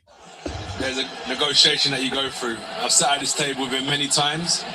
In my heart, I'll fight Tyson Fury tomorrow, especially after watching that. There's no problem with me fighting. This is what I do. I'm not going to sit here and say, yeah, I'll fight him. I'm not here to get clout. I'm here to fight. Contracts will be sent over. We'll go through the nitty-gritty, and you'll probably see us in the ring next, more than likely. But I'm not here to start getting in the ring and shouting in someone's face. If you look at my track record, I've never done that. I'm not here for clout. I just want to watch the fight. I saw what I saw, and I know what I've got to do when I get him in the ring. That's fair enough. I think from a fan's point of view, it has been absolutely years in the making. They want it to happen. And quite often, some of the rivalries, greatest rivalries in the sport haven't happened. You look at Lennox, Riddick Bowe, that didn't happen. Just how much they want it to happen. If it does happen, put into context how big it would be. This has been rumbling on for years. Exactly. Look, he's the one that retired. I've been in the game. I've never retired. I've been standing strong for the last 13 years. It's on him, innit? He disappears, comes back, disappears, comes back. I'm standing strong. So that's why I'm not here to chase fame or chase hype. I'm a real person. I'll fight whoever's in front of me, whether it's him or the next person. It don't matter to me. And I'm always in big fights. It's just my style. You know, I make the big fights. That's what I said to him. He works for me. We know, we've seen you right here at Tottenham before. If you had your way, would you have a warm-up fight before you fought Fury? Good question. Both options. That could be a warm-up fight after what I saw tonight, but we'll see. I was just in a serious incident maybe 4 months ago, innit? Do you know what I mean? So I need to really check out what's going on with my return to the ring, you know. So I'm here. I'm keeping my eye in the game. There's real stuff happening in my life. Do you know what I'm saying? It's not like I'm not ducking no one. I know what my job is. I know what I'm here to do, but there's just real stuff happening in my life that I also got to attend to. And once I'm 100%, I'll be ready. 100%. You see what I do? I run the game. You know, I run the game. Everyone knows I run the game. I'm the big for many years. Like, this is what I do.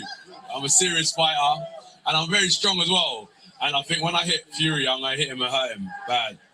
I think what you just said there, though, it puts everything into context, doesn't it? When something happens terribly in your life, or you go through a tragedy, it does put everything into context, and you're very much allowed to take a minute and do what is right for you. I have to, you know. I'm sorting some things out. You know, my brothers with their parents and the brotherhood are taking care of things at the minute, and I've got to kind of put that first. That's my priority right now. Tyson Fury, if he's serious, you'll see him in the ring. I'm a very serious person. You'll see me in the ring 100%, whether it's against him or not. The ball will be in his court, innit? I feel like this answer is still very much watch this space. We haven't got a definitive answer. I've been here a million times. As I said, I'm not here to clout chase, and once my name and signatures on the dotted line, then it's a fight. At the minute, there's nothing on the dotted line, neither is his. So if I'm going to be honest with you, there's no fight right now. Until our names are signed, until that first bell goes, there's no fight. I've been here 3-4 times with Wilder and Fury. This is boring to me. For the guys at home, it's exciting. New fans, Joshua Fury. For me, I've been here loads of times. But it's no problem, honestly. I like his fighting style. I think he's good, but I don't think he'll be able to cope with me. I was about to say, going off what you've seen tonight, what happens going off what you've seen tonight? It's off tonight. I think I don't know. It'd be hard work for him. I don't know. I don't want to talk too much. I just know it'd be a lot of hard work for him. Do you know what? I've forgotten how tall you are. Holding this mic up high is hurting my hands. So I'm going to let you go. Really good to see you, and it's so good to see you at the big fight night as well, ringside. Good to see you. Good to see you. Back to you. All right, guys, that's it for me.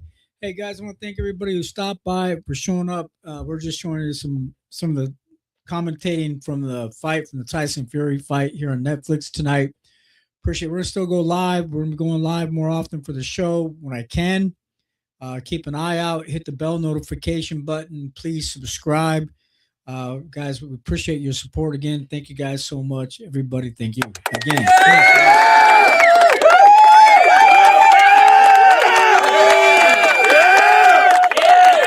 right. Yes. Yes, sir, guys. Yes. Guys, say goodnight to this pretty lady here after I remove this banner here real quick. Please subscribe. Please hit like. Please share. Keep an eye out. Again, we're back, guys. We're back. Everybody, thank you for your support. Everybody. One other thing, guys, before I go. One other thing I forgot.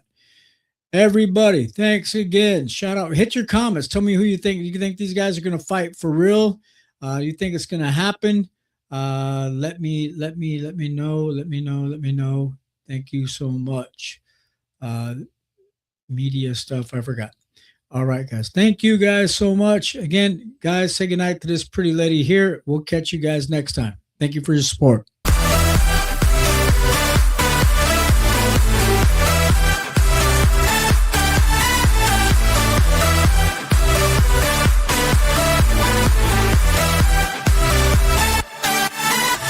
Boxing is a tough sport, and my hat go off to all boxers because you got to be a certain type of brave type of person to do boxing. Just like just like air pilots that fly the airplanes. I never want to fly an airplane. I think you gotta be a tough person to want to fly a fucking airplane. Are you kidding me? What if I push one button wrong and I destroy everybody? Boxing kind of like that. You gotta put your nerves on the guy. You gotta believe in yourself. Pilots gotta believe in themselves to land this aircraft. Yes. And I believe boxers are the same way. You gotta believe in yourself to land that knockout. So my hats go off to you. I wish you nothing but the luck. I've been trying to find more clips on you to watch you because like I tell KO, I'm a casual boxing fan.